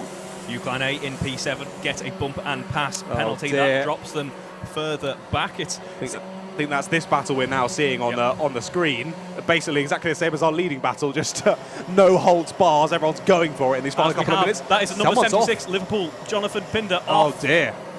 Oh dear. A shame. Jonathan's day has really gone from bad to worse there, finding the wall on the exit of Billy's Blind. He's not going to get that underway anytime shortly. However, I think that's going to take out one of our overtaking zones for the rest of the race here, as we now have a yellow flag down at Billy's Blind, and we have a yellow flag down into the hairpin. So that's both the main overtaking points gone here now, as I think that's just a cone going back. Hopefully that shouldn't be quite as long to get back and sorted.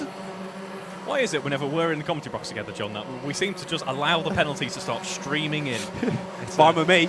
Yeah. Makes some good racing, so I'm happy. I might have to go and give Jonathan a beer after in the break.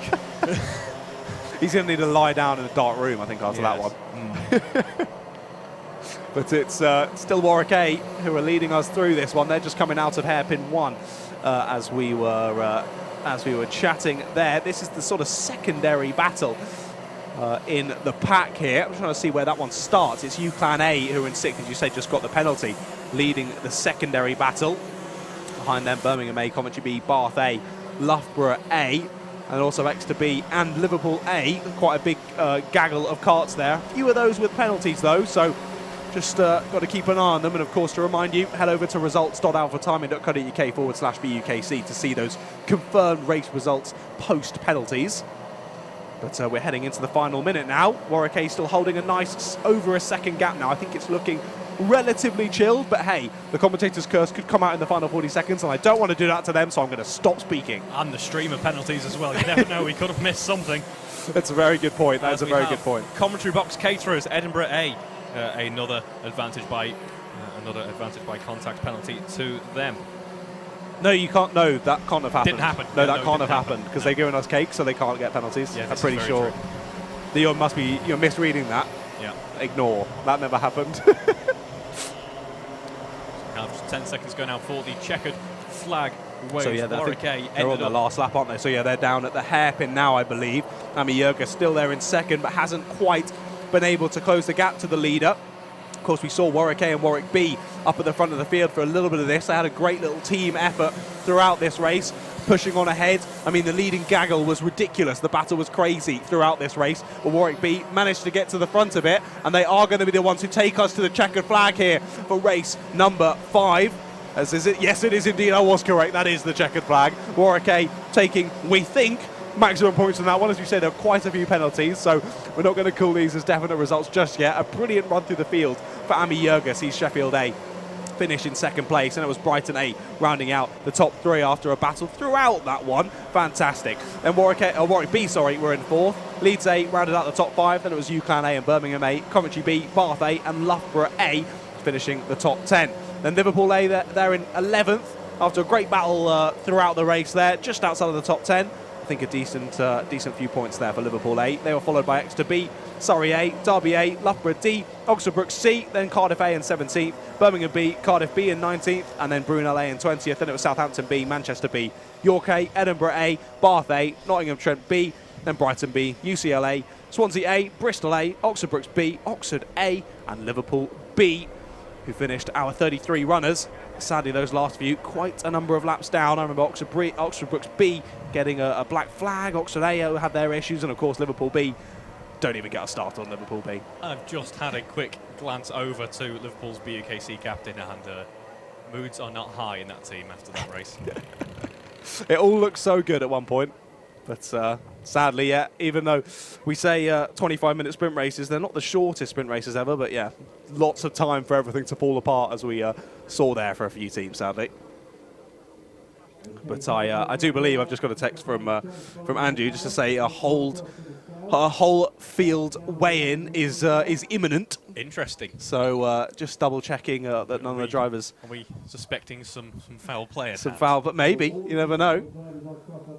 But yeah, of course, all the drivers just having to get on the scales. As I think it's just around the corner from where we can see, having to jump on the scales, just double check that they're over the weight limit for this particular race. So that'll just mean it'll take a couple more minutes than usual to get us back and underway for the next race. Just to remind you, in these sprints in the morning, we've got lightweight races and heavyweight races.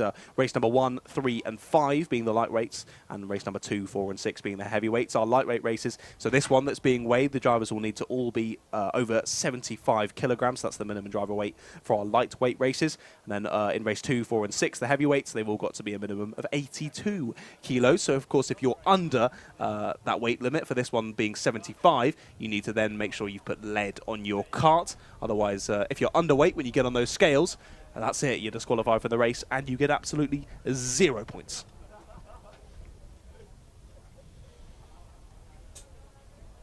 I'm not sure how long a weigh-in usually takes.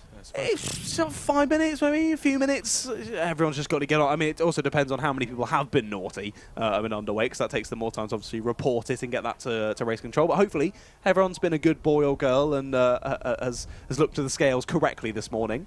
I know it can often be nice to think you're maybe 5 to 10 kilos under, but sadly, the numbers don't lie. That's what we say in karting with lap times anyway, and that's definitely what the weight scales say after a few weekends of being at weddings and things. I certainly find that for myself, but that's why I've stayed away from the Jaffa cake so far today, but I feel like at lunchtime that might fall through, to be honest. Yeah, I've already started on them. Oh, I saw when you came back in the comms works when we were on, I saw you dive in that Jaffa cake tin. Immediately, yeah.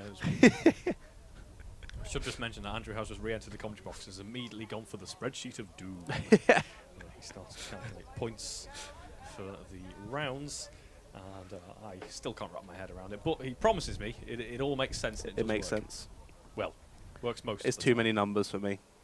I'm not a numbers man. Hence why I'm in the commentary box. But it looks like they've all gone through at least, and all are being weighed at this time. And of course, what's that all done? So it takes a little bit longer because, of course, the drivers have to get out of their carts and make their way to the weighing scales, not touching or getting anywhere near their fellow team members, not having a chat, nothing. Because, of course, if you chat with your fellow team member, they could give you a bit of weight that wasn't on the cart, and then suddenly you're overweight when actually you weren't, and you've been cheating the whole time. But I think they've all managed to be weighed now. The new drivers coming out on grid to start our next one, so I think we should be good to send it down to Mr. Piers Pryor to have a chat with all the drivers involved in race number 6.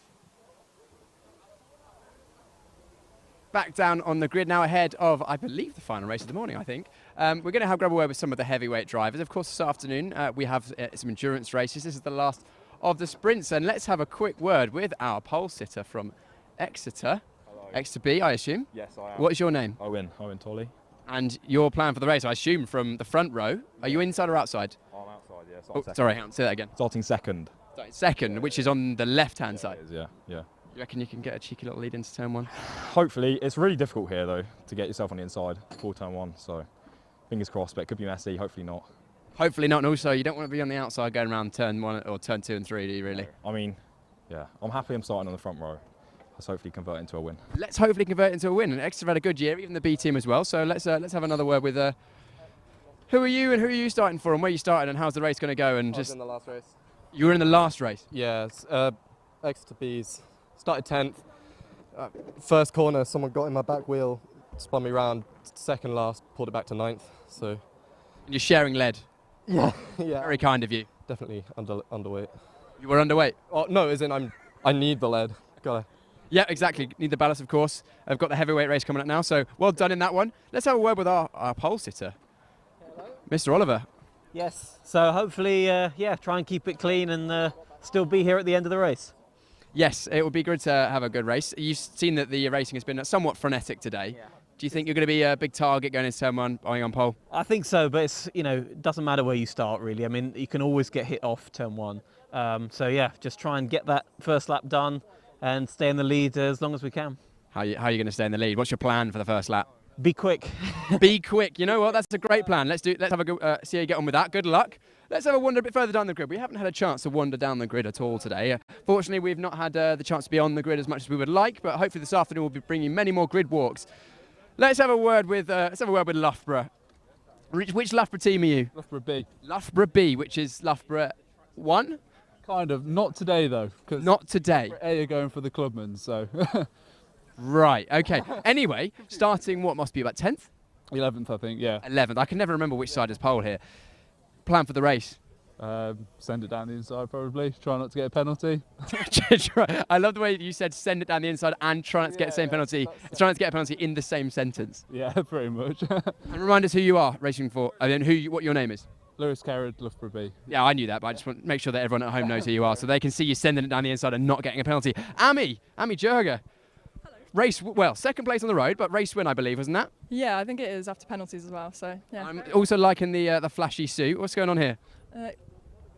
Can't exactly say, but it is an official suit, yeah. It is an official suit for the AMG Mercedes Petronas AMG F1 team. Something like that. It's just a mechanic suit. But good race, though. Where did you start in that one? Remind us where you started. 19th. So 19th P1 plus 18 place, pretty good. Considering I think I lost places on that really messy start as well, yeah. Really. Well, it's pretty messy, wasn't it? And you're going to be out again this afternoon for the team race, of course. Do you know which one you're going to be in? We're going to be in Endurance 3, but we're starting pretty much last. But I'm starting the race, so looking forward to that. Looking forward to it indeed. Congratulations. We'll catch up with you later on. Let's go even further down the grid. I don't know how much longer we've got. I think we're still fueling, so we could chat to a few more people. You guys look like you're talking tactics, strategy, outlook. There's a lot that goes into this, There really is. Tell us more. Well, you've got to put the weights on the car. Yeah, that's the first hurdle. We've got to make sure the driver's present and seated. I mean, he's seated. Is he present?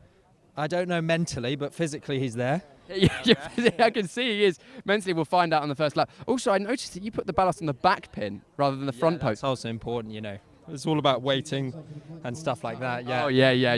Seconds, right there. Easily half a second. Yeah, well, get an eye on that. See, that's a secret. So remind us which team you guys are racing for. Actually, let's chat to your driver. Who are you and which team are you racing for? Oxford A. Oxford A. That's it, yeah. And you are? Teo. Sorry? Teo. Is it that hard to understand, man? Sorry, I have actually got an earphone in, so I didn't really understand. About middle of the pack, right where the carnage is. Yeah. Looking forward to it? Yeah, looking forward to the carnage. That's right, yeah. Carnage, but of course without hitting the sausage or anything like that. I reckon we better get going. So good luck. Over to you in the comms box. I better get out of the way. I think otherwise I'll get run over.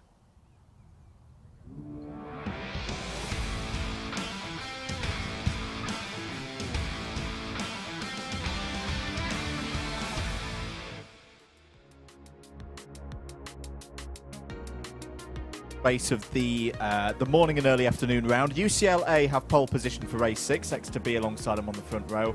De Montfort A and Cambridge A are on row 2, Bath B and Leeds A are on the third row of the grid. UCLan A and York A are on row 4, Coventry D and Leicester A on row 5, Loughborough B and University of East Anglia A on row 6, Manchester B and Brunel A on row 7, Oxford A and Nottingham Trent B on row 8, Birmingham A and Exeter A on row 9, Exeter A and Derby A on row 10, Cardiff A looking to finish off a good round, and Brooks D on row 11, Birmingham B and a resurgent Edinburgh A on row 12. Coventry A and Brooks B, who were disqualified from the previous race, start on row 13. Surrey A and Oxford Brooks A, who have a chance of the round win, on row 14. Loughborough C and Bath A on row 15. Nottingham A and Reading A on row 16, and Southampton A and Manchester A complete the 34-cart field. Right, housekeeping. Who can win this round? Well, currently, Oxford Brooks A have the lead of the round. They've scored a guaranteed 173 out of a possible 180 so far this morning. So even if they were to just pull in at the end of lap 1, put the feet up, that would be what they would score at least. They could score up to 177, and there are a number of other teams who could beat their current score of 173. They are as follows: Edinburgh A, Cardiff A, Exeter A, which won't be a surprise to regular viewers, Bath A, and I'm just going to keep running down the table to see if there's other ones sneaking down the bottom. Nope, that is the teams.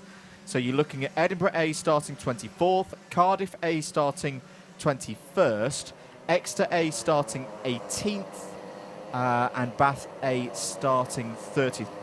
Along with Brooks A, it's all teams starting towards the back, Reeve, who could win this. So it's going to be interesting. It's quite open. It will be very interesting indeed. It's what I was saying to John just a moment ago. What we've seen so far this morning is a bit of a theme of karts working their way up through the field in order to take away some really good finishes, and I think we could get, as you say, we're set up for another repeat of that here in race 6. I just want to mention actually that we do, you won't be able to see it on camera, have an appearance from sunshine and blue skies by the looks of things. In the distance we might be getting some proper sunshine, which would be very nice. It'd be very warm in this commentary box if we do. It's a bit of a greenhouse. It is quite warm in here anyway. It's one of the best places to be on a cold day here in Dorset. But keep your comments coming in. Remember, you've got the DDMM data centre over on the Double Dash Motorsport Media channel and the comms box cam. Do give us a hello and a wave.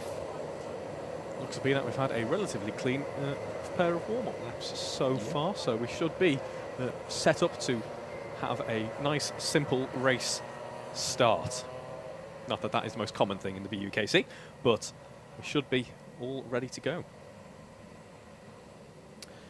So here we go then. Key race this for the permutations here today of who's going to win in Clubman and who's going to win, or who's going to finish in second place. Are we going to go around again? We are going to go around at least one more time.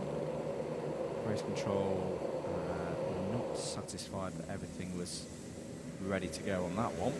When are we going to get a Joker laps then? When are we going to start seeing the crown being used in the race?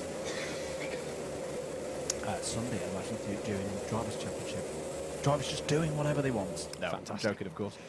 Right, are we good to go for this time? Yes, we are. So, pace kart driver will pull off to driver's right into the crown. The 66 and the 14 will take us to the start line, making sure not to jump that start. That's a little bit sharp from number 14. That may be a jump start for the number 14 straight away. We'll see in due course down into Billy's blind for the first time. Are they all going to get through? There's one spinner in the middle of it. There's a couple of drivers being collected. There's one driver who went full 90 degrees the wrong way and then got righted correctly again. Apart from the one driver off the back, I think it might be a Leeds driver. That was A-OK. It's the number 68 that went round at the back. But, yeah, I think for X2B that's going to be a jump start penalty because that was similar to the one that we saw in race 2. It just seems to be a thing. Yeah, I'd be agreeing with you there. It is, as I was saying before, it's almost a curse to be on pole on the front row here at Clay Pigeon. And there is a curb warning, actually, for Coventry because it is so difficult to judge running up to the first corner on this very long, very fast straight. And just to explain to folks, there it is, bang on cue from race control, jump start penalty for X2B. Where we're positioned here at Clay Pigeon in the comms box, we are right on the start line. We could not be any more far off it. So in fact, I haven't started the next lap. You have started the next lap. That's how close we are. And race control are directly below us. So you're not going to get away with it today. So let us know in the comments if they're annoying you. We'll give them a bit of a kick on the floor.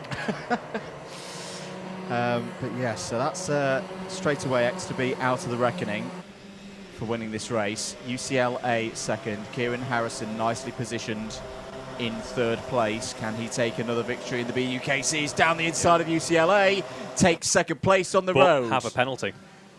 But have a penalty indeed. So no, Kieran Harrison will not be getting another BUKC race victory here, because that takes him out of the reckoning. Now, to remind folks, and I know there's been quite a few penalties at times today, the penalties are applied from the back first. So what we mean by that is if, let's say... Oh, we have an off at the S's. We do.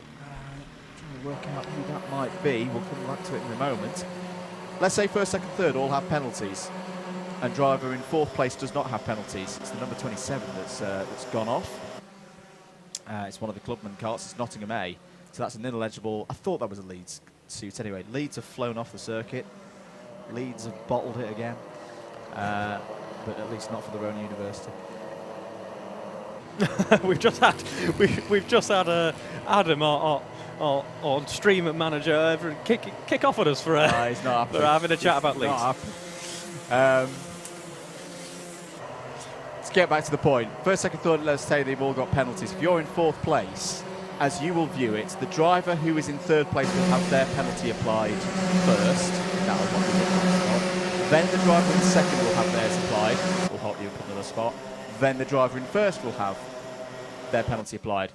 That's how you could get a scenario like we saw in race 2, where you can finish 14th on the road and finish and actually be classified in the top 5. Hope I've explained that for you folks. Oh, that's down at Billy's blind. That is quite a few carts off. 3 carts off. It's the number 59 that is off the road there. York down. A. It's York A. And then we have at the exit of the horseshoe there. Number 33. Number 33. Which would be Surrey A. There's a bump and pass penalty for Cambridge A coming in. A few penalties coming in, actually. Derby A as well. Loughborough C with a bump and pass as well. Penalties in the kind of the past 3 races seem to have been a bit of a recurring theme now. We see the races aren't quite as chaotic as a whole. We're not seeing quite as many, full course yellows, that type of thing. But drivers' races ruined, or rather, kind of given a bit of a premature end by penalties. Indeed. So 5 minutes into this one, and it's already been a busy one for race control. Exeter B still leading it on the road.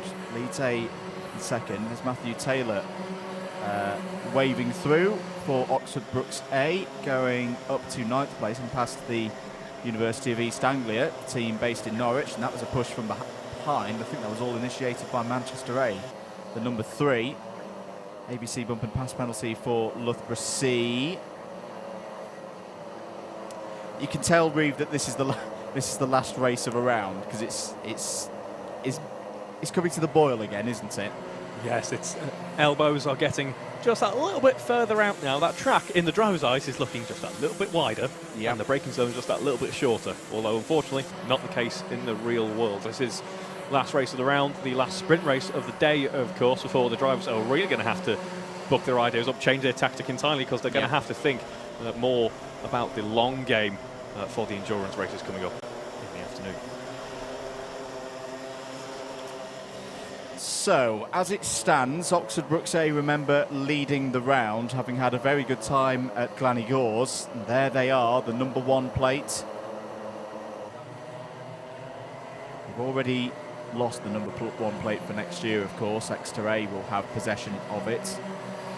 It's almost like that stirred them to make sure that they can finish in the top 3 again for one of these championships. Down the inside goes Taylor. Beautiful move. I think it's Kane Shepherd behind for Manchester A as well. Long way to go in this one, of course, but this is really good stuff from Oxford Brookes A.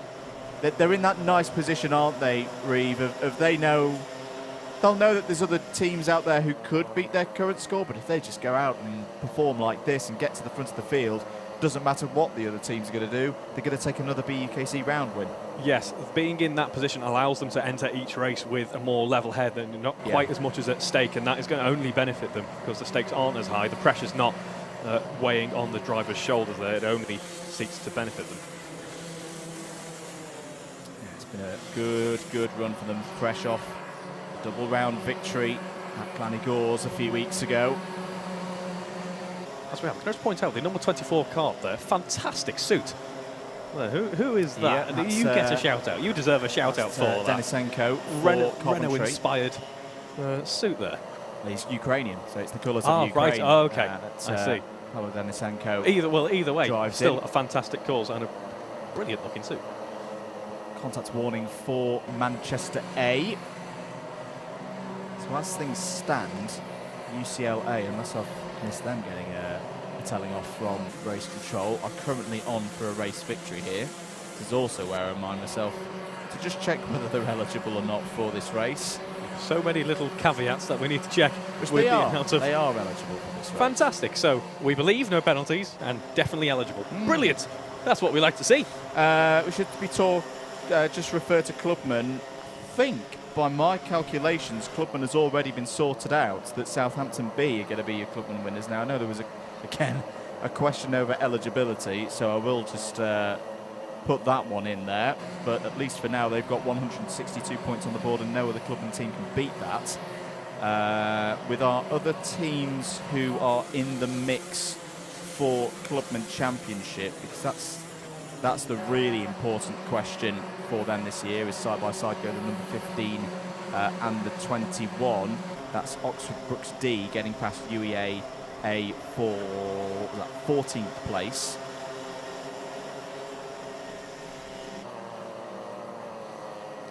Manchester A with the fastest lap so far. Haven't dipped into the 40s yet, which seems a little bit surprising given we have had a fairly clean race overall so far. We might start seeing the 40s in a minute, but they are running well in the mid-pack at this point in time. A few tenths clear of any other kart on track. Loughborough A have had a good morning. They're not in this race, but they've scored 160 points. Nottingham Trent have fallen down a little bit, virtue of a couple of bad results. They'll lose ground in the Clubman battle. There's Bathé looking down the inside there, likewise with Coventry B. So we could be looking at a very good situation for the Loughborough Clubman effort. Not to drag it back to kind of race suit talk, but I believe Coventry were also the team at GYG who brought that very luminescent rain suit. So yes, it's not looking like we're going to have those conditions again. But if you do feel like whacking that on, just because it was hilarious and slightly shocked the cameras a little bit, then by all means, go ahead.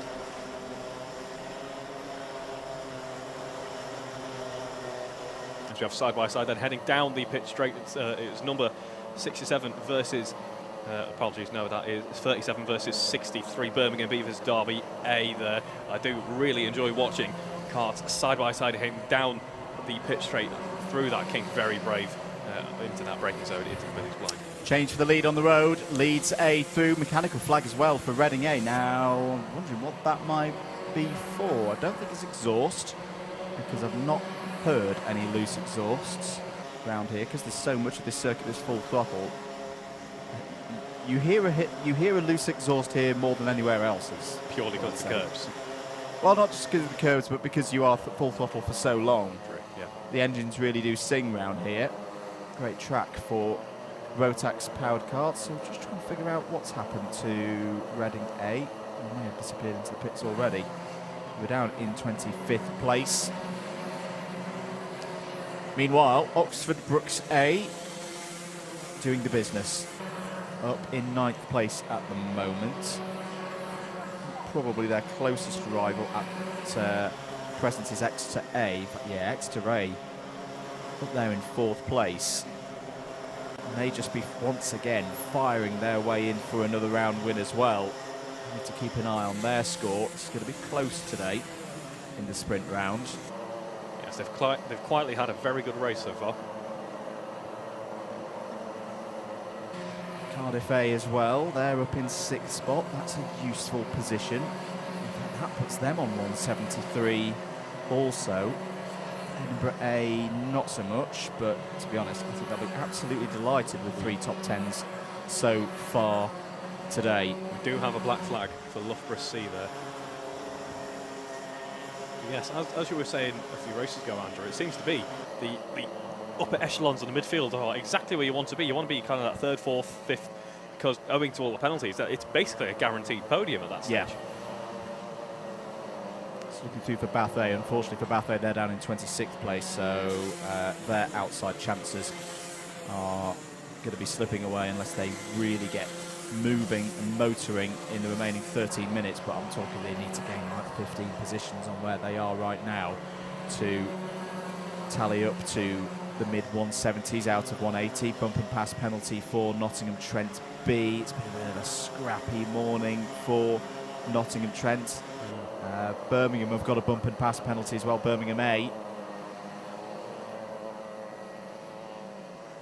They've had some success here over the years of Birmingham, but it's not their local circuit.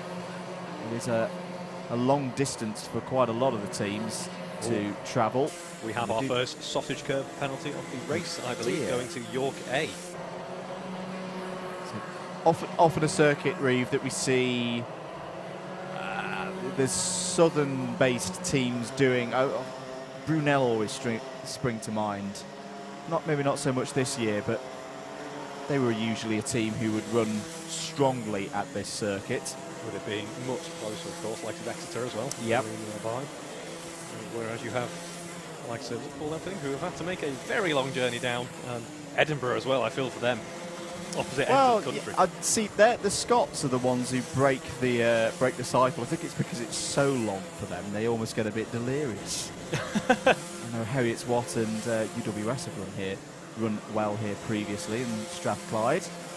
It's good to see another Scottish university putting the results in here in the BUKC. What's happening with Oxford Brookes? So they're trying to find a way past Cambridge A for 8th place on the road.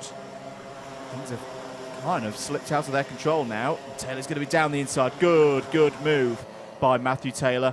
Important lap now, I feel, this Reeve for Oxford Brookes A. They've got road position now. Whoa, down the inside, big slide from the number 19, Loughborough B. Hold on to it.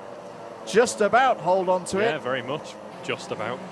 That would have been a heart-in-mouth moment for Matthew Taylor if you saw that in his peripheral vision. Would have seen a very bright blue Loughborough kart spearing towards his inside right-hand side, thinking, please don't hit my rear axle.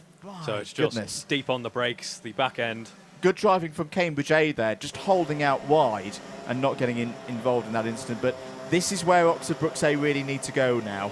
Yep. They've got, what would you say, a 3-second deficit to that group ahead, Cardiff, Manchester, De Montfort. They've got to push up to that now, close it down, and get some more positions, because at the moment, well, Cardiff have improved. Cardiff, we should stress, this is provisional.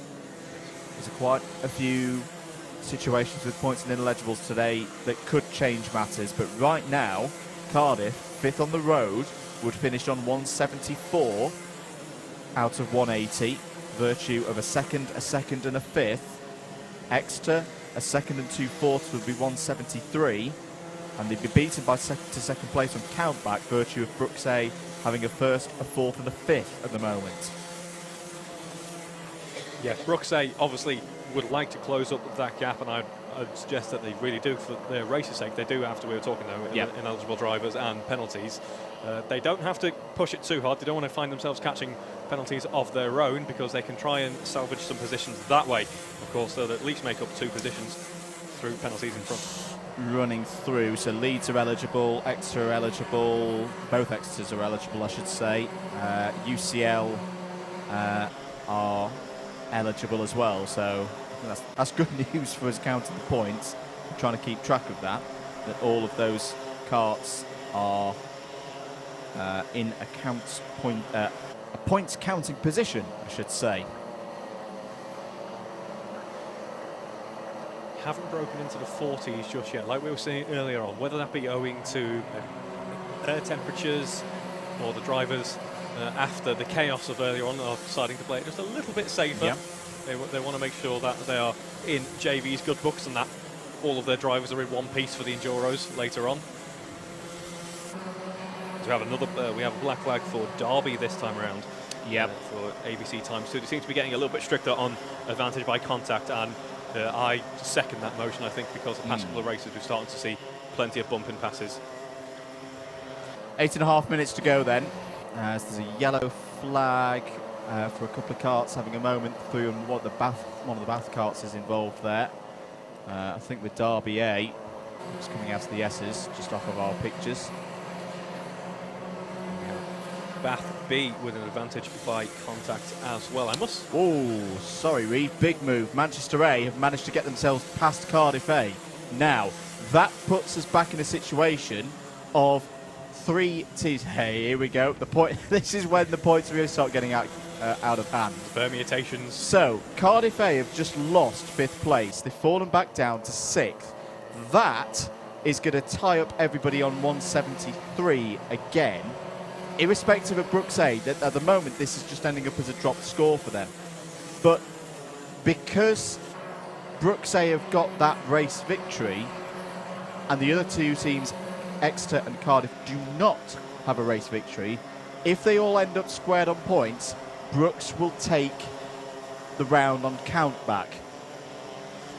So that drop for Cardiff, putting them back, as I say, onto 173, means right now BUKC A are back in round winning position, but it's out of their own hands. Very interesting indeed, and to be honest, I'm happy with that result. I think Brooks have had some impressive form so far this morning. We've been talking so much about that momentum swing to them next season, and if this is anything to go by, I think it will play into their favour quite well.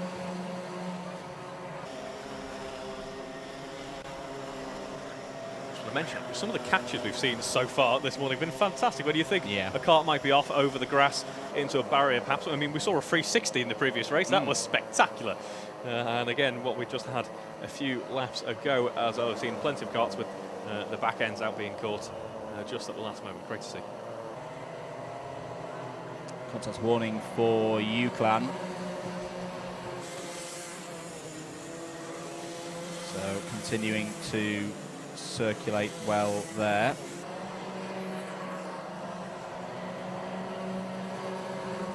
We have curb warnings coming in still, so some drivers still trying to push the limits, trying to use as much of the track as possible. Unfortunately, finding out what happens when you push it just a little bit too hard. That is Exeter B this time round. They don't want to repeat that too many times. That was actually on the sausage curb, so it probably means that they didn't ride the sausage curb, but they got a little bit too close for comfort. And of course, our race leaders on the road don't want to do that too many times.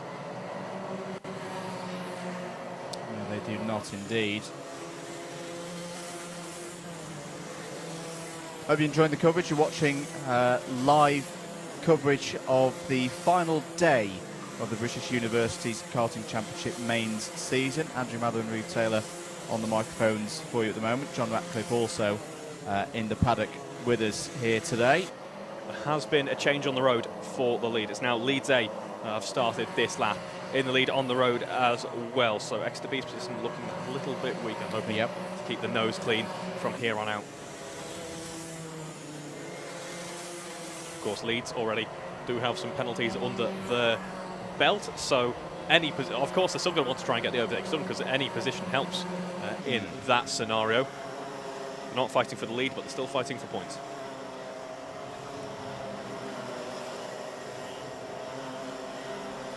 We have the penalty coming in now for Lancaster A, and that is another bump and pass.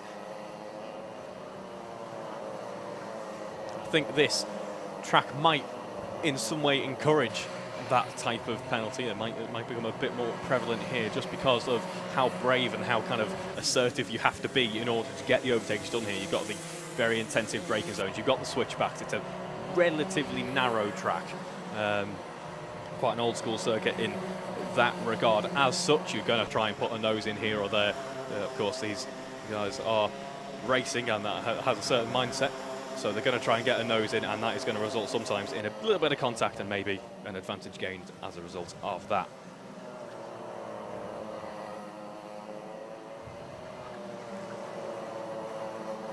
Manchester A currently running very nicely indeed. They are keeping Cardiff A in check, shall we say. 41.1 on that last lap, closing up to Exeter A up in front. So we could still have, 3 minutes to go on the timer. We could still see some overtaking going on at the top end of the midfield just yet. Fastest lap going to Exeter B, of course. They're pretty much matching that, and Leeds A, having got past, not looking quite as speedy as they were just a couple of laps ago.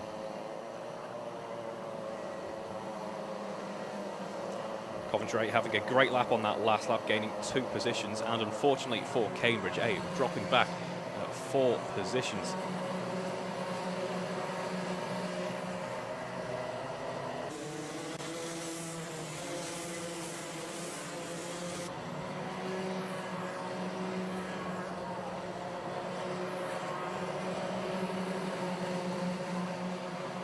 On board then at the moment with the battle for the upper ends of the field, on board with UCLA at the moment, heading in to the second sector in just a moment. And a little bit of pressure now on UCLA in the form of Exeter A right there, only 3/10 separating the two. And I'm sure that gap closing up as the lap progresses on, because Exeter A on great pace at the moment, just slightly quicker than UCLA as we enter the final couple of minutes of this race now. Just going to be doing another bit of a cut of the points just to check over and make sure we're giving you as accurate a picture as possible. How are Manchester B getting on? They're in 17th place at the moment, so I don't think they're going to come into the fight in Clubman. The latest calculations looking good for the Loughborough seconds team. So Loughborough A on your timing screens, well, not on your timing screens at the moment because they're in the clubhouse and done for this round, as Jensen Brown looking down the inside there for Exeter A. This could be a big move because, of course, Exeter do have a chance of winning this round if they can find a way past UCLA. Can they do it? Yes. Right, well, let's count them through. Now, this is a good position that we could see a little bit of stable switches here. So over the line, in fact, no, UCL have kept themselves in front. So 2 laps to go. Exeter currently scoring in 4th place. That would leave them on 173. Cardiff in 6th place still, scoring on 173. Brooks now up in 7th, but remember, they have the benefit of that tiebreaker. Bath A also mathematically could do it, but they're a long way down in this race. Count them out of it realistically in this picture. And I think similarly for Edinburgh, down in 14th at the moment. Yeah, that's not going to be enough. So, we reckon here we've got a 3-way scrap for the round win going on to the last lap. If Exeter can improve by 1 position, already crowned champions, of course, they're going to win the round, and they're looking down the inside. Jensen Brown going for it. He's got it. He's got the move done. Now, was that contact as well for Leeds A? There were 2 carts off down at the bottom of the corner. But Exeter A, potentially with that move from Jensen Brown, has just got them through into 3rd place. It puts them on 174 out of a possible 180. Now, unless someone in the top 6 throws it off the road, Oxford Brooks A are going to miss out on the round victory by 1 solitary point. The race is finished. Leeds A come over the line of 1, but remember they have penalties, and the penalties are going to come into this. Exeter B 2nd, Exeter A 3rd. That might have just given them another round victory here in what has been an amazing season for Exeter A. UCLA in 4th, Manchester A 5th, Cardiff A 6th. Great round for them this morning. I think they're going to be on the podium overall. Oxford Brooks A 7th, Oxford Brooks B 8th, De Montfort A 9th, and Coventry A 10th. Just looking through as well for any of our clubman entries and whether any of those are key runs. I don't think it's going to change the scenario. It's looking pretty good for Loughborough A. To run through the rest of your order, Loughborough B in 11th, Brooks D in 12th, 13th for Lancaster A, Edinburgh A in 14th, 15th for Cambridge A, 16th for Brunel A, Manchester B 17th, Southampton A finished the round there in 18th, 19th for Bath B. I should stress, folks, there's a few penalties and ineligibles to move around in this, so we're not calling this round as Exeter A's at the moment. It's too close to call. UEA A there in 20th, UClan A 21st, Birmingham A might be a bit disappointed there with 22nd place. There's the rest of the order. All of those results as they come in and as they're verified are available on results.alphatiming.co.uk/BUKC. But what a brilliant finale there. We'll have to wait and see. We'll have to calculate the points and make sure that we've got confirmed results from race control. But if that was a move at the end there, Retailer, for the round win, it just shows once again why Exeter A are champions this season. They have been so good, and they never ever give in right in there to the last lap. Yeah, that was a really strong race from the Exeter squad then. It's interesting how we were talking about how we very rarely see a team finishing high up with in pairs there, and then we've had 1-2, and then we've had plenty of teams occupying the top end of the field with both of their carts, as it turns out. So, we're going to go into the lunch break now. Carts will be serviced, and we'll have more action for you this afternoon, of course, because we've got the endurance round, round 8, to culminate this 2023 British Universities Karting Championship season. That is, if, of course, we don't have a food coma after, well, yes, after the amount of all the supplies that have been graciously gifted to us by the Edinburgh squad. So grid just clearing now. Silence falls over Clay Pigeon Raceway here in Dorset, and I think we are going to wrap things up there for the morning session and early afternoon session. Thank you very much for joining us. If you've enjoyed the stream, if you're new around here, please do press that subscribe button, click the notification bell, give the stream a like as well, if you don't mind. If you've enjoyed the commentary, at @MM and at Ratters Media across the social media networks, Andrew Mather, Retailer, and John Ratcliffe has been your commentary team this morning. And we'll be back later on this afternoon. Keep an eye out on the stream for when we're coming back. I imagine it's going to be in about half an hour's time, maybe 45 minutes. But you'll be able to rejoin us later on this afternoon, as I say, for round 8. Thank you very much for joining us here for round 7. Enjoy the lunch break. We'll see you very soon. Bye-bye.